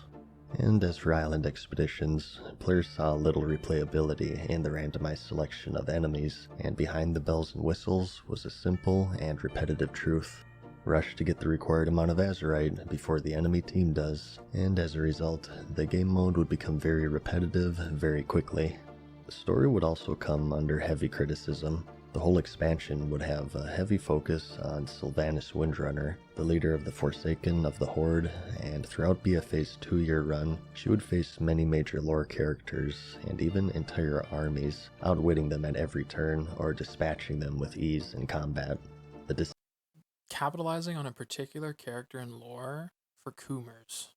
Decisions she made often came with no reasonable explanation or logic, leaving the player base in the dark for the entirety of the expansion, and many would liken her to a Mary Sue, a fiction archetype who is inexplicably free of any and all weakness. Such traits are also common through self-inserts, which there was also evidence of, as a writer for Blizzard would roleplay as a major character, Nathanos Blightcaller, on Twitter. The narrative structure remained ambiguous throughout the entirety of the expansion, with most criticism being made towards the ending.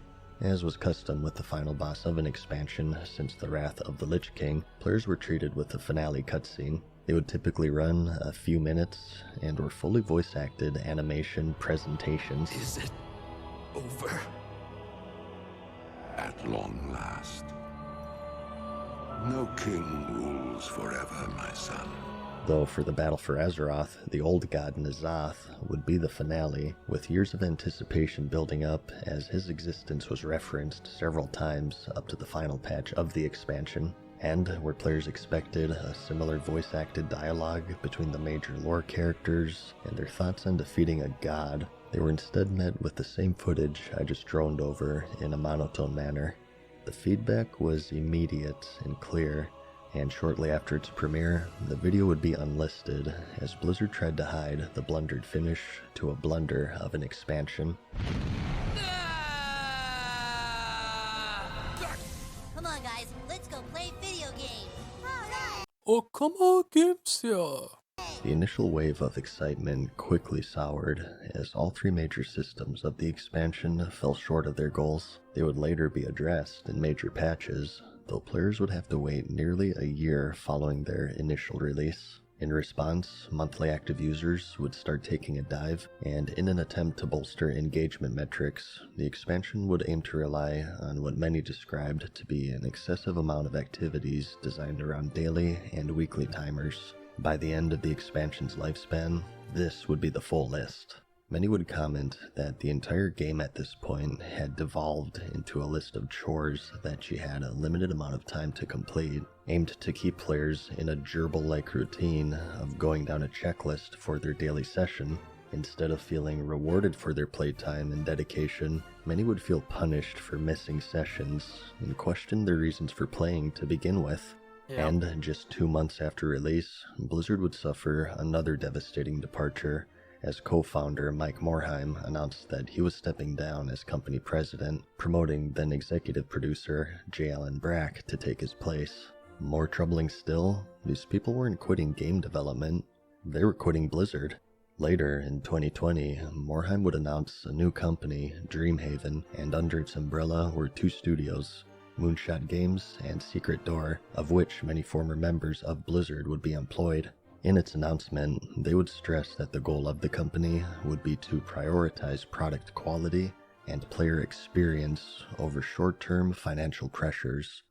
And obviously they're very well off where they're able to step away from the pressures of a publisher who are trying to rush deadlines or focus on a profit-driven model as opposed to a player-driven model. A development mindset that many fans say Activision Blizzard had abandoned long ago. Chris Metzen would later found Warchief Gaming, which is dedicated to developing worlds and tabletop experiences. And outside of World of Warcraft, the former Hearthstone director Ben Brode would launch the game studio Second Dinner. Ex-StarCraft II developers would join Frost Giant and work towards developing a new RTS, and Lightforge game was opened by former Blizzard engineer Matt Shimbari and would later partner with Dreamhaven. Morhaime would be just one of many longtime talent leaving the company in recent years, and his departure would be instrumental in what would later be known as brain drain afflicting the developer. Slowly but surely, the people who made Blizzard what they were departing. This rash of departures would be downplayed as ordinary for the world of game development, in that the games were more about the team rather than individual members. But internally, employees shared a different story. Rather that these people were irreplaceable mentors, and that they drew inspiration from each other, and that each departure would be accompanied by a negative, cascading effect to those left behind. And just months later, another co-founder, Frank Pierce, would be the next to announce his departure, leaving just Alan Adam as the last co-founder standing. Development with Classic was progressing steadily, and a release date for the summer of 2019 was announced. A new game within the Warcraft franchise was also revealed. Warcraft 3 Reforged would advertise fully remodeled characters and animations, as well as retuned maps and campaigns in this modern-day remaster, with a set release year of 2019. This would later be delayed to January 2020 in an official post, citing delays in development and the desire to retain a high-quality standard that the player base held them to. Though not pertaining to the World of Warcraft directly, what would transpire with the development of Warcraft 3 and other titles revealed the priorities and development practices of Blizzard as a whole, and set the standard of how they would treat their community across all franchises, World of Warcraft included. This was also the BlizzCon where they announced a mobile Diablo game, which was met with, a less than desirable reception.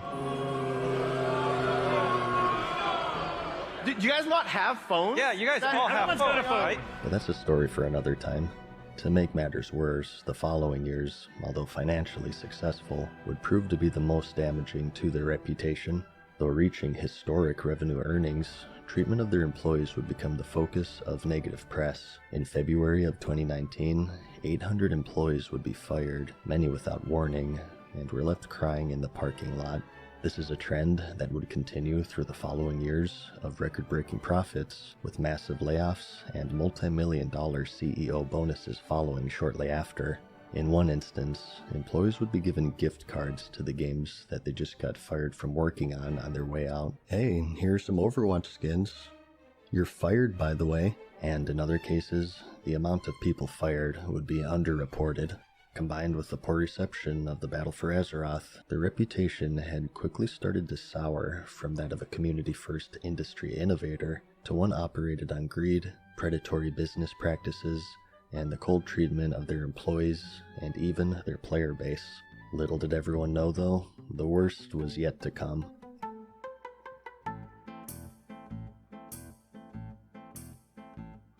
Since 2008, they had hosted an esports event called the Arena World Championship, or AWC, where high-end competitive players would face off in a tournament-style competition of the game's arena mode for cash prizes, ranging from $120,000 since its inception in 2008 to $280,000 in 2018. For 2019, however, they had announced a special campaign where players would be able to contribute to the ever-growing prize pool. 2 new toys, the Transmorpher Beacon and Set to a cap.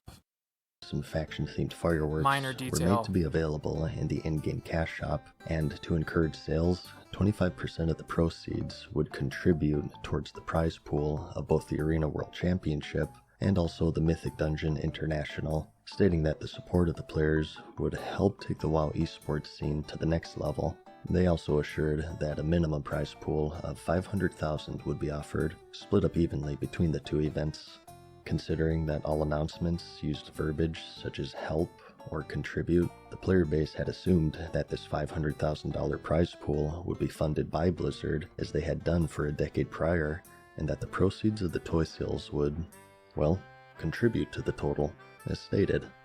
After the campaign had concluded though, fans were dismayed to learn that they didn't help nor contribute, as Blizzard pocketed what they would usually put up and put the responsibility on funding the entirety of the prize pool on the player base, as confirmed by an AWC participant, Snuts.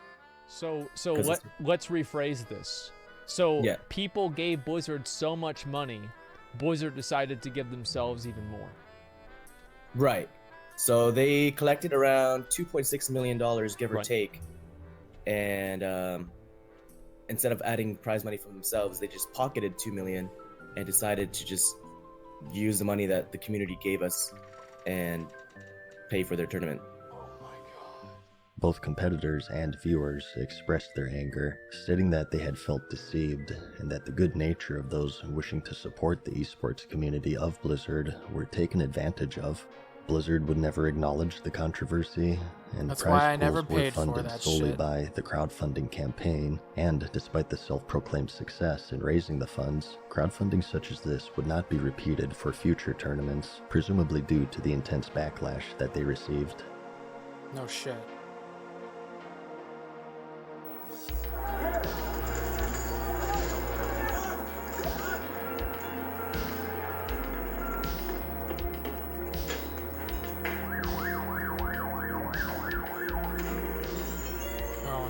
World of Warcraft wasn't their only franchise that would be at the center of controversy, as soon after their Hearthstone division would attract the attention of national media. Here's a story which just won't go away. Activision Blizzard. It has suspended a gamer and taken his prize money away because he made comments supporting Hong Kong protesters. The protests in Hong Kong were at their climax at this point. Having been a British colony until 1997, when sovereignty of the territory was returned to China, Hong Kong would retain a separate legal and economic system with basic human rights safeguarded, in contrast to other cities in China, which are heavily governed by the authoritarian central government. Though in March of 2019, a bill would be proposed that would allow extraditions of fugitives to mainland China, which infringed on these rare freedoms, and due to China's opaque legal system, would allow the prosecution of citizens for political purposes. Citizens held marches and protest, which quickly turned violent after they were fired upon with tear gas, rubber bullets, pepper spray, and even live rounds as the situation spiraled out of control. In October of the same year, a tournament competitor, Jung Nai-wan, or Blitzchung, after a victory took out a face mask similar to those being worn by the Hong Kong protesters and voiced his support to them, quoted "Liberate Hong Kong, the revolution of our times." The feed was quickly cut, and the following day, Blizzard announced that Blitzchung had been banned from competing further in the tournament, in addition to revoking the prize money that he had won up until that point, totaling $10,000. Additionally, he would be banned from competing for a full year, and the 2 casters interviewing Blitzchung at the time would also be fired. As a result, Activision Blizzard would swiftly come under heavy criticism, as many saw morality cast aside for vested financial interests. Players of another team, American University, would add their voices to the protest, which was also quickly censored and condemned by Blizzard. Spirit. And that is game WPI with the win. The winners Similar to Blitzchung, they would also be banned from competing in future tournaments, this time for 6 months. Shortly after, then-President J. Allen Brack released a statement saying that the penalties were not appropriate and that Blitzchung's winnings would be reinstated to him and that his ban would be reduced to 6 months, down from 12, and also state that their business dealings with China had no influence on the initial penalties. All you care about is saving face for your bottom line. It's not for integrity, it's not to support the competitor. Disgusting. Brack would open up the following BlizzCon with an apology to the mishandling of the situation, stating that their actions would speak louder than words. But our actions are going to matter more than any of these words. A phrase that the Blizzard community would quickly become very familiar with. In the same BlizzCon, the new expansion for World of Warcraft would also be revealed. Players would enter the Shadowlands and join factions called Covenants. Similar to the Order Halls in Legion, these would serve as a base of operations for players to conduct their campaign and also gain unique abilities and perks. They would also explore the Tower of Torghast, a randomized 1 to 3 player dungeon crawl with powerful affixes to power up their characters, and upon completion, gain the ability to craft legendary armor pieces, similar in function to those of the Legion expansion, though following the poor reception of the Battle for Azeroth, many more would look at the reveal through a more critical lens.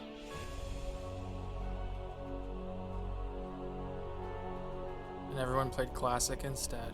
Though their current projects were met with mixed reactions, World of Warcraft Classic had seen its release in August of 2019 to surprising success. Initially holding only a handful of servers, it was quickly overwhelmed, and new servers were created to hold the surprising amount of people that had longed for the Azeroth of years long past. Upon launch, interest was so underestimated that queue times would balloon up to several hours, and even months following the release for some of the highest population servers. Some aspects of the game would age well, such as a renewed sense of community and a heavy focus on traditional RPG elements, and other aspects such as a solid and archaic raiding scene and an eventual stagnation of content would remain to be problem areas. To a point that if you don't know how the game was played back then, to absolutely every single detail, if you don't maintain that extremely high level of expertise on every possible raid, how you're supposed to equip your character, what's best in slot, etc., you're basically an outcast because you're a casual. Within the game, as well as botting. As the game grew in popularity, so too did third-party websites offering in-game items or services in exchange for real money, a practice that's against the game's terms of service. These sites oftentimes use automated programs to obtain this Too bad they don't enforce it. currency, and Blizzard would be ineffective in controlling them throughout the duration of Classic, even though they were relatively easy to spot by the players, as displayed many times by content creators Too bad reporting it never did anything.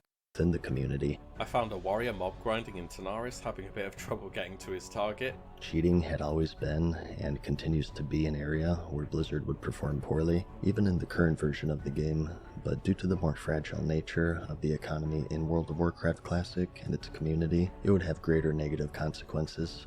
Though cheating was to remain a problem area, due to its traditional design and the absence of what many now deemed to be an overly intrusive cash shop, it proved to hold the attention of a wide player base consistently through its year-and-a-half run, though not every re-release was to be met with the same success.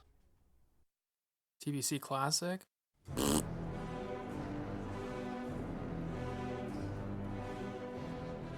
Warcraft 3 Reforged saw its release in the following January. Though delayed as they ensured to maintain a high-quality standard, it was universally met with negative reviews, as players saw little polish with the remaster, citing a poor UI, copious bugs, a low frame rate, missing features from the original, and consistent crashes.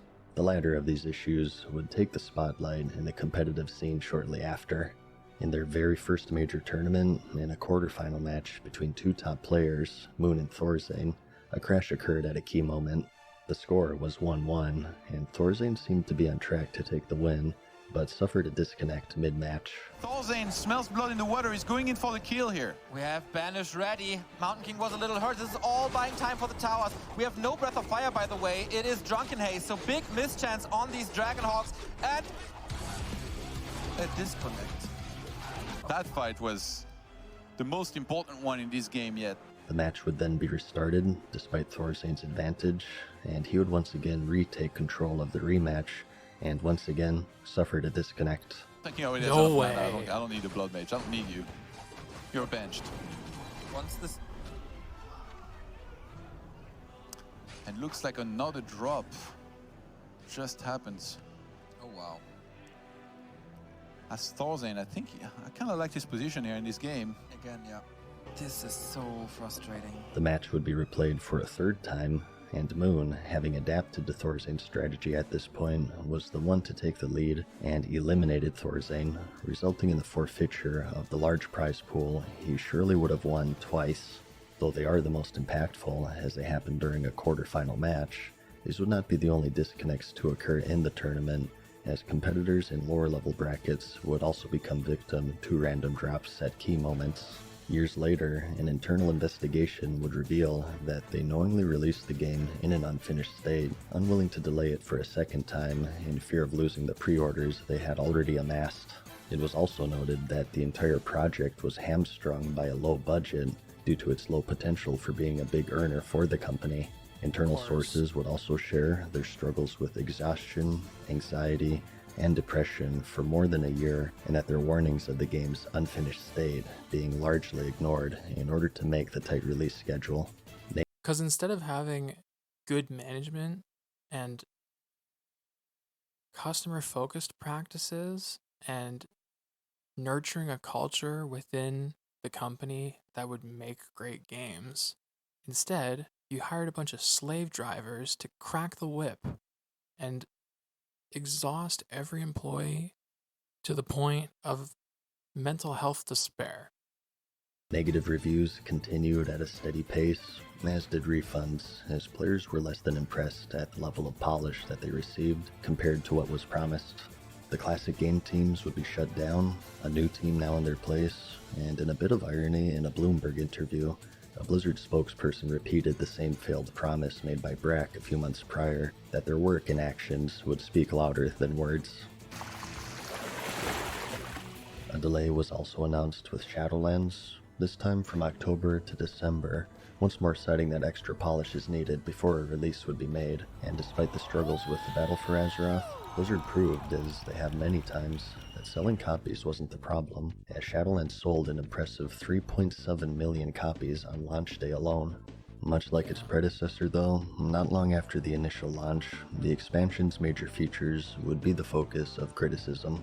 The Tower of Torghast, or Chorghast as players soon likened it to, suffered the same fate as island expeditions from the Battle for Azeroth, and quickly became repetitive, as with most systems that reset on a weekly timer. As for the expansion's high-level zone, the Maw, due to the player's inability to mount, it was seen to be unnecessarily frustrating to navigate, and formulaic to other such zones released in the past. By now, players were noticing a pattern of high-level zones with new reputations and excessive daily timers such as quests, rare elite enemies, and treasure chests. Alright, it's a new day. Run around in a circle and complete all the tasks. So, one of them was like racing down a hill. Another one was like jumping from point to point with an umbrella and landing at the end. Like, just incessant boredom. It's not exciting, it's not thrilling, it's not fulfilling. It's just you saying you created content. As for Covenants, they received a mixed reaction, with some praising the unique abilities and aesthetics obtained from choosing a specific faction, and others condemning them for being unbalanced, thus burdening them with regret if they had made a poor choice. Some people's classes, 40% of their damage is just their Covenant ability. They're all over the place. They're a mess. Some would also take issue with being locked out of a large amount of content offered from the other covenants, as choosing one meant excluding 3 others, though a time-gated quest was available should they feel the need to switch. For better or for worse, Blizzard would stand their ground. Yeah, that came later as an afterthought. At launch, but also stated that they had the ability to pull the ripcord to give players more freedom with covenants should the systems be received poorly. This comment would start a movement called Pull the Ripcord, which they would comply to nearly a year later in patch 9.1.5. As for the story, many would see it as even worse than that of the Battle for Azeroth expansion. The plot somehow became even more confusing and contradictory, requiring external literature to follow along, as even YouTube channels dedicated to the lore of the game had difficulty piecing together the disorienting storylines. They would not be shy in expressing their frustration. How many books are you gonna fucking get out of me? How much money am I gonna pay before I can finally explain the lore to the people that want to know about it to the degree that it's actually comprehensible? I will never serve! Major cutscenes would continue to be unlisted on their YouTube channel in response to the negative reception. Only time will tell of the fate of the Shadowlands, if it'll go down as a good or a bad expansion, but players are quick to note the similarities between it and the Battle for Azeroth, where the major systems are released in a poorly implemented state, only to be addressed in patches several months later, and many at this point would take notice to a rising contender within the MMO genre. Over the years, Final Fantasy XIV would slowly but surely gain a sizable subscriber base. Following a failed initial launch in 2010, after listening to player feedback, the MMO was remade in many ways and relaunched in 2013. It would see steady growth due to these improvements, and also the shortcomings of the World of Warcraft. And as players became increasingly embittered with Shadowlands, they started migrating over, including major streamers and YouTube channels, creating more tension within the already tribalistic MMO community, as players, content creators, and even employees would take shots at each other over social media. Though subscriptions remained to be hidden, third-party analytics began favoring Final Fantasy XIV to be the most active MMO, with Blizzard even sending out surveys attempting to gauge interest in it. For the first time in many years, it was becoming clear to many that the World of Warcraft was losing its hold on the genre. It's treason, then. At BlizzCon 2020, the next step for Classic was announced, and as many expected, players would begin their second journey into the Outland in the Burning Crusade Classic. Much like the base game, the first expansion would be recreated closely to its original run in 2007, but with one exception, the I feel like such an asshole for giving them anything for this. addition of a major cash shop element, the character boost. We are going to offer a level 58 boost for purchase, but it does come with some restrictions. So it's going to be one per account. It's not going to be usable on Blood Elf or Draenei. So it only benefits botters. It'll have some dungeons. For many players, the feeling of anticipation was quickly replaced by that of betrayal, as character boosts, among other paid services such as the WoW token, were specifically stated not to be released in the classic version of the game, as they didn't exist back then. Ultimately, the character boost would be a one-use service, bringing any character to level 58, and was offered in a bundled package that also included other digital rewards, including a mount, a pet, and a toy. Ignoring the fact that they had lied, Blizzard would pitch that it was intended for new players who didn't have the time to level. There's a lot of my friends, for example, who maybe didn't really play Classic when it first came out, right? And so now they're behind. And they're interested in playing the Burning Crusade. We want to make sure that those people are served too. And one of the ways we could do that is provide a boost to people who are interested in coming back. Though this was contradicted in the fact that the service was purchasable by everyone, even by those who already had high-level characters. In addition to the boost, Blizzard had also announced Classic-era servers for those who preferred the vanilla state of the game. Which I predicted from the start were going to be dead. You can't have both. But this too would be met with controversy, as there would be a $35 charge in transferring characters to both states of the games, as characters that players spent the past year and a half leveling and gearing would be dangled in front of their faces in the login screen behind the paywall. The outrage was immediate, and Blizzard would respond by lowering the charge to $15, down from $35. As for the boost, the community was quick to point out the dangers of releasing such a service, such as the abandonment of the old world, and how bots, which had already been a major problem in Classic, would become empowered with the ability to skip towards the end game, making them capable of farming higher level materials almost immediately, thus having a greater negative effect than they previously had. Many also warned that accepting a service as major as this would lead Classic down the same familiar road, and that it would suffer the same fate of the game that spawned its existence to begin with, in addition to creating an unfair, paid element that let players pay to skip what other players had already worked for. Though these worries would ultimately be ignored, and the level boost was released despite the backlash. Footage of boosted characters botting started to appear immediately. Literally every single bot without fail was a level 58 boosted character. The limitation of 1 per account for bots is completely irrelevant. As expected for them, it's just a huge time save from actually having to level. And many saw an old world now abandoned, as the boost now loaded the majority of the player base direct.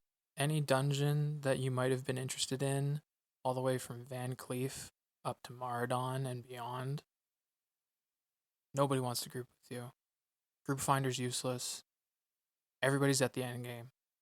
Into the Outland, one of the core design philosophies of Classic had been betrayed.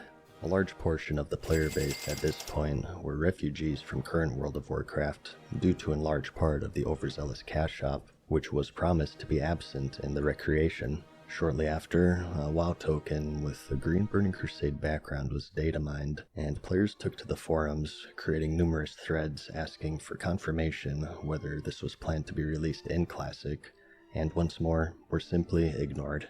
Still to this day, several months later, there's no confirmation, yes or no, of their plans to implement it into the game. This betrayal proved to be the final straw for many of the player base, including the highly intelligent, not monotone, and physically attractive YouTube user MadSeasonShow, whom after 16 years playing and 7 years on YouTube had announced his retirement.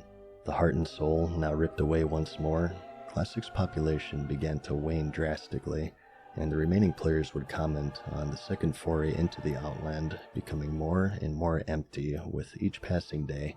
Some of those who remained chose to rebel by targeting other players who had purchased the level boost bundle by performing an in-game emote /spit on anyone seen riding the deluxe edition mount. In response, Blizzard disabled the emote when targeting another player. Alright, let's see if we can spit on someone.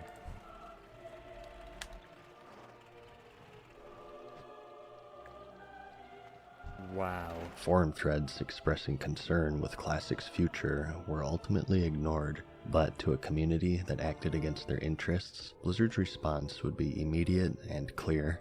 It was revealed later that Omar Gonzalez, who was one of the few responsible for taking action and making the Classic recreation a reality, had silently taken leave from Blizzard to join Secret Door under Dreamhaven, contributing to the ever-growing list of people who didn't quit developing games, but rather quit developing games for Blizzard Entertainment. Not long after, Jeff Kaplan, a 20-year veteran of Blizzard and director of Overwatch, announced his departure. This news would come as a surprise to the community, as the sequel to Overwatch, Overwatch 2, was still in development. Kaplan himself had gained the reputation as a leader and wholly passionate about his craft, so to leave a project before even seeing its release came off as abnormal, and many feared that something was deeply wrong with Blizzard behind closed doors. And prior to this, another industry veteran since its release in 2004, Alex Afrasiabi, would also quietly drop from the company in June of 2020. The manner of which he moved on, however, was also abnormal. As had been customary with the more recognized veterans of the company taking their leave, there was no farewell post, nor even an acknowledgement by Blizzard, though the true reason for his departure would soon become clear. So-called cube crawls, in which male employees apparently drink a lot of alcohol as they crawl through their way through the cubicles, often engaging in inappropriate behavior toward female employees. The agency saying it seeks among... Which then came out the meme that I much more favor. Fraternity criticized for Blizzard-like culture. Because fraternities aren't like that. Certain frat boys are. Other remedies, pay adjustments. On July 23rd, 2021, Activision Blizzard once again became the center of national news as the world would learn the details of a 2-year investigation and lawsuit by the state of California of continuous sexual misconduct and discrimination of their employees. The investigation alleges that female employees in particular were underpaid and subjected to regular sexual harassment by coworkers and superiors. In the report, it was revealed that one employee ultimately committed suicide during a company vacation. This would occur after pictures of her vagina had allegedly been passed around a company party. The investigation also described cube crawls, where employees would become intoxicated and prowl to the workplace, subjecting coworkers to unwanted sexual advances, lewd behavior, and make inappropriate comments about rape and other intrusive or demeaning behavior. The news shocked the Blizzard community and served as the final straw for many as players and content creators began to migrate away, favoring other MMOs such as Final Fantasy XIV. Activision Blizzard's response would be swift and attempted to mitigate the allegations, stating that the DFEH, the plaintiff in the lawsuit, had distorted their claims and had rushed to file an inaccurate complaint, and that they were sickened and found the manner of which they investigated and reported to be reprehensible, referring specifically that the employee's suicide had no bearing on the case. The response was quickly deemed tone-deaf by onlookers and employees alike, who staged a walkout in protest of the allegations and the cold response by their employer. Shortly after, Activision CEO Bobby Kotick also denounced the response, stating that it was tone-deaf and that fair and respectful treatment in the workplace was of the utmost importance. Not long after, he would hire a firm made famous for union busting for Amazon to investigate their HR practices. Months later, it was revealed that it was he who had originally drafted the initial response, and having another executive sign it in her name, that is the very same one that he denounced. It was also revealed that he had prior knowledge of several sexual assault cases in the workplace, and settling them out of court, and failing to make them public. In one instance, he threatened the life of one of his assistants. In response of this news being made public, he would reiterate his commitment to the safety and equality of his employees. Fuck you. Anyone who doubts my conviction to be the most welcoming and inclusive workplace doesn't really appreciate how important this is to me. In August, the DFEH accused Activision Blizzard of destroying documents relevant to the investigation in violation of their legal obligation to not tamper with evidence of an ongoing lawsuit, though this claim would be quickly denied by an Activision Blizzard spokesperson. Pictures and conversations relating to the Cosby Suite were also leaked, the nickname for Afrasiabi's hotel room from BlizzCon 2013, after the former comedian Bill Cosby, who had at that point faced multiple accusations of date rape. In an internal email, President J. Allen Brack stated his respect and care for equal treatment, and that Gloria Steinem, a well-known activist for women's rights, was a revered name in his household, having failed to grind the reputation to reach exalted, despite being human and having the diplomacy racial. What a casual. The response wasn't received very well for some reason, and shortly after, he would step down as president, ending his near That was a good joke. This is just really sad. 3-year tenure, and was replaced with a 2-person team, Jen O'Neill and Mike Ybarra, the former of whom would announce her departure just 3 months later, stating in an email to Activision's legal team of her lack of faith of their ability to change, and that she herself faced sexual harassment earlier in her career at Activision. She also revealed that she was being paid less than her co-leader, and that although equal pay was negotiated by both she and Mike Ybarra, it was only offered to her after she announced her resignation. She also described attending a 2007 party with Bobby Kotick, where scantily clad women danced on stripper poles. Yeah, well, I'm gonna go build my own game dev studio with blackjack and hookers. As for Mike Ybarra, he would quickly come under controversy not long after his new position for a tweet advertising selling raid carries for gold. While this isn't against the game's terms of service, it remains to be a controversial point within the World of Warcraft community, as it edges the line of pay-to-win due to the player's ability to purchase gold with real money. As details of the investigation unfolded, many employees would quit or be fired, including senior game designer Jonathan LeCraft, the lead level designer of Diablo 4, a level designer of World of Warcraft, as well as the inspiration for the Overwatch character Jesse McCree, and Diablo 4's game director Luis Barriga was also revealed to no longer be a part of Blizzard, leaving the upcoming action RPG without two critical leaders in the middle of its development. In response to McCree's involvement in the scandal, it was announced that the character McCree would be renamed, and that once again, actions would speak louder than words. Blizzard at this point would also begin a series of in-game changes, such as removing items and references they deemed to be inappropriate given the circumstances, such as changing pictures of women into fruit. In-game joke emotes that were deemed to be highly controversial would also be removed. If there are any children in the room right now, I advise you at this point to cover their ears. That's sarcasm. Amidst the lawsuit, as tensions were at an all-time high, a senior systems designer of World of Warcraft revealed that almost no work is being done as the lawsuit was unfolding. This sparked outrage among the player base as they learned that they were paying for content that was no longer being developed in an expansion which had already seen updates at a sluggish pace. In response to the backlash, a senior game producer labeled those complaining as part of the problem, as employees continued lashing out and placing blame on their players and community figures. Blizzard would see a major restructuring of their teams during this time, as these employees either quit or were fired, many of which holding important positions in games that were in mid-development, causing major delays in production. In November of 2021, it was revealed by Blizzard Chief Financial Officer Armin Zerza that the company isn't planning to include both Overwatch 2 and Diablo 4 in their 2022 financial outlook report, indicating that neither release will see their debut in all of 2022 due to delays in development.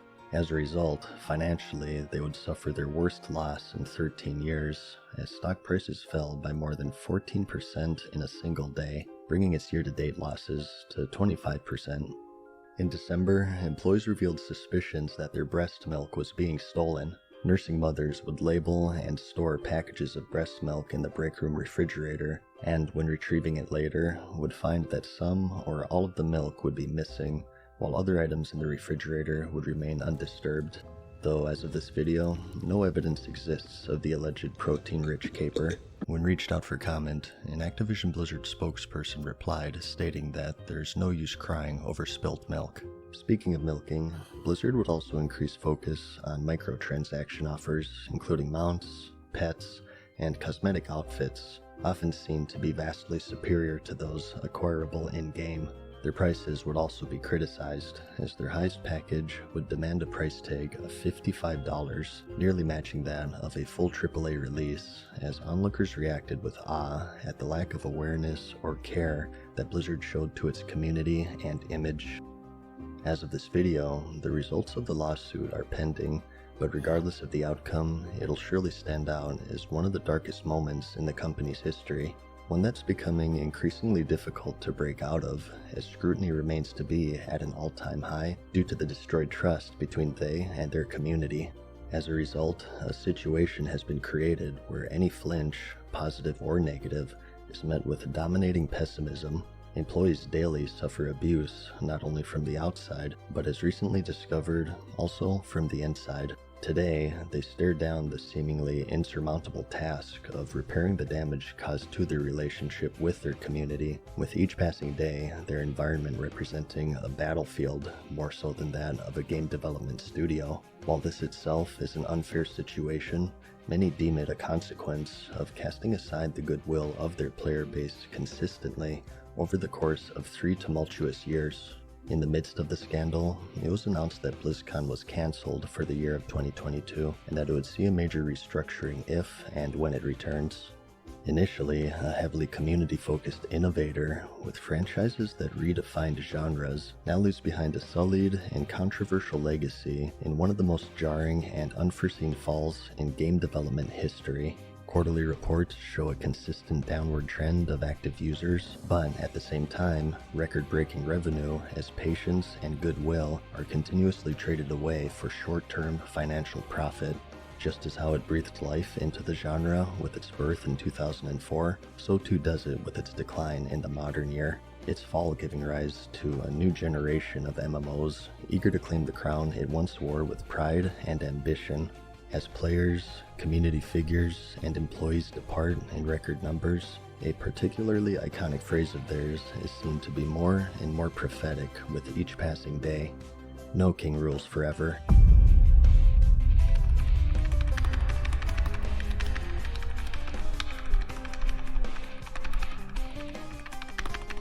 We are going to offer a level 58 boost for purchase, but it does come with some restrictions. So it's going to be one per account.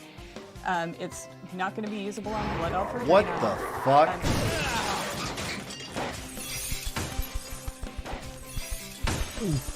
Hey, boss, now that you're done with your video game, and I don't mean to rush you or nothing, but we got a lot of people waiting to be sentenced to their eternal afterlife.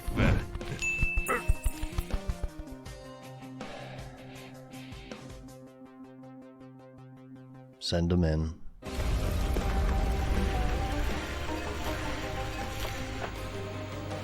The state of California is suing video game company Activision Blizzard for sexual harassment and discrimination. They basically suspended and took away $10,000 and his prize money. Anyone who doubts my conviction to be the most welcoming and inclusive workplace doesn't really appreciate how important this is to me.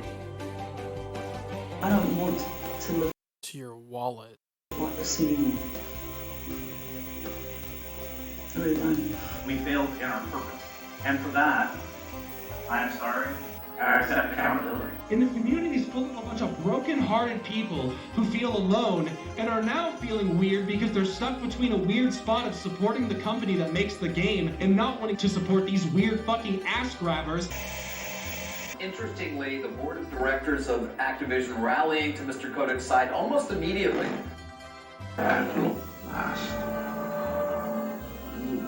For fear of being fired. I see only darkness before me.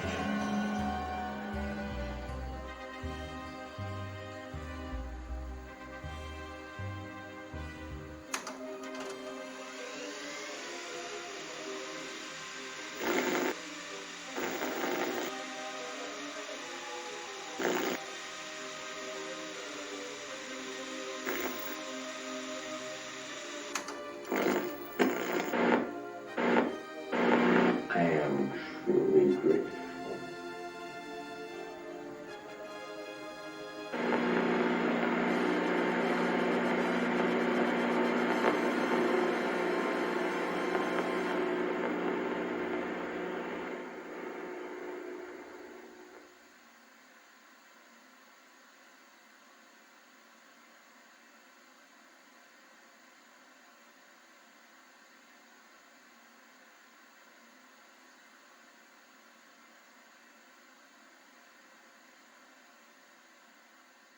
Quite the ending.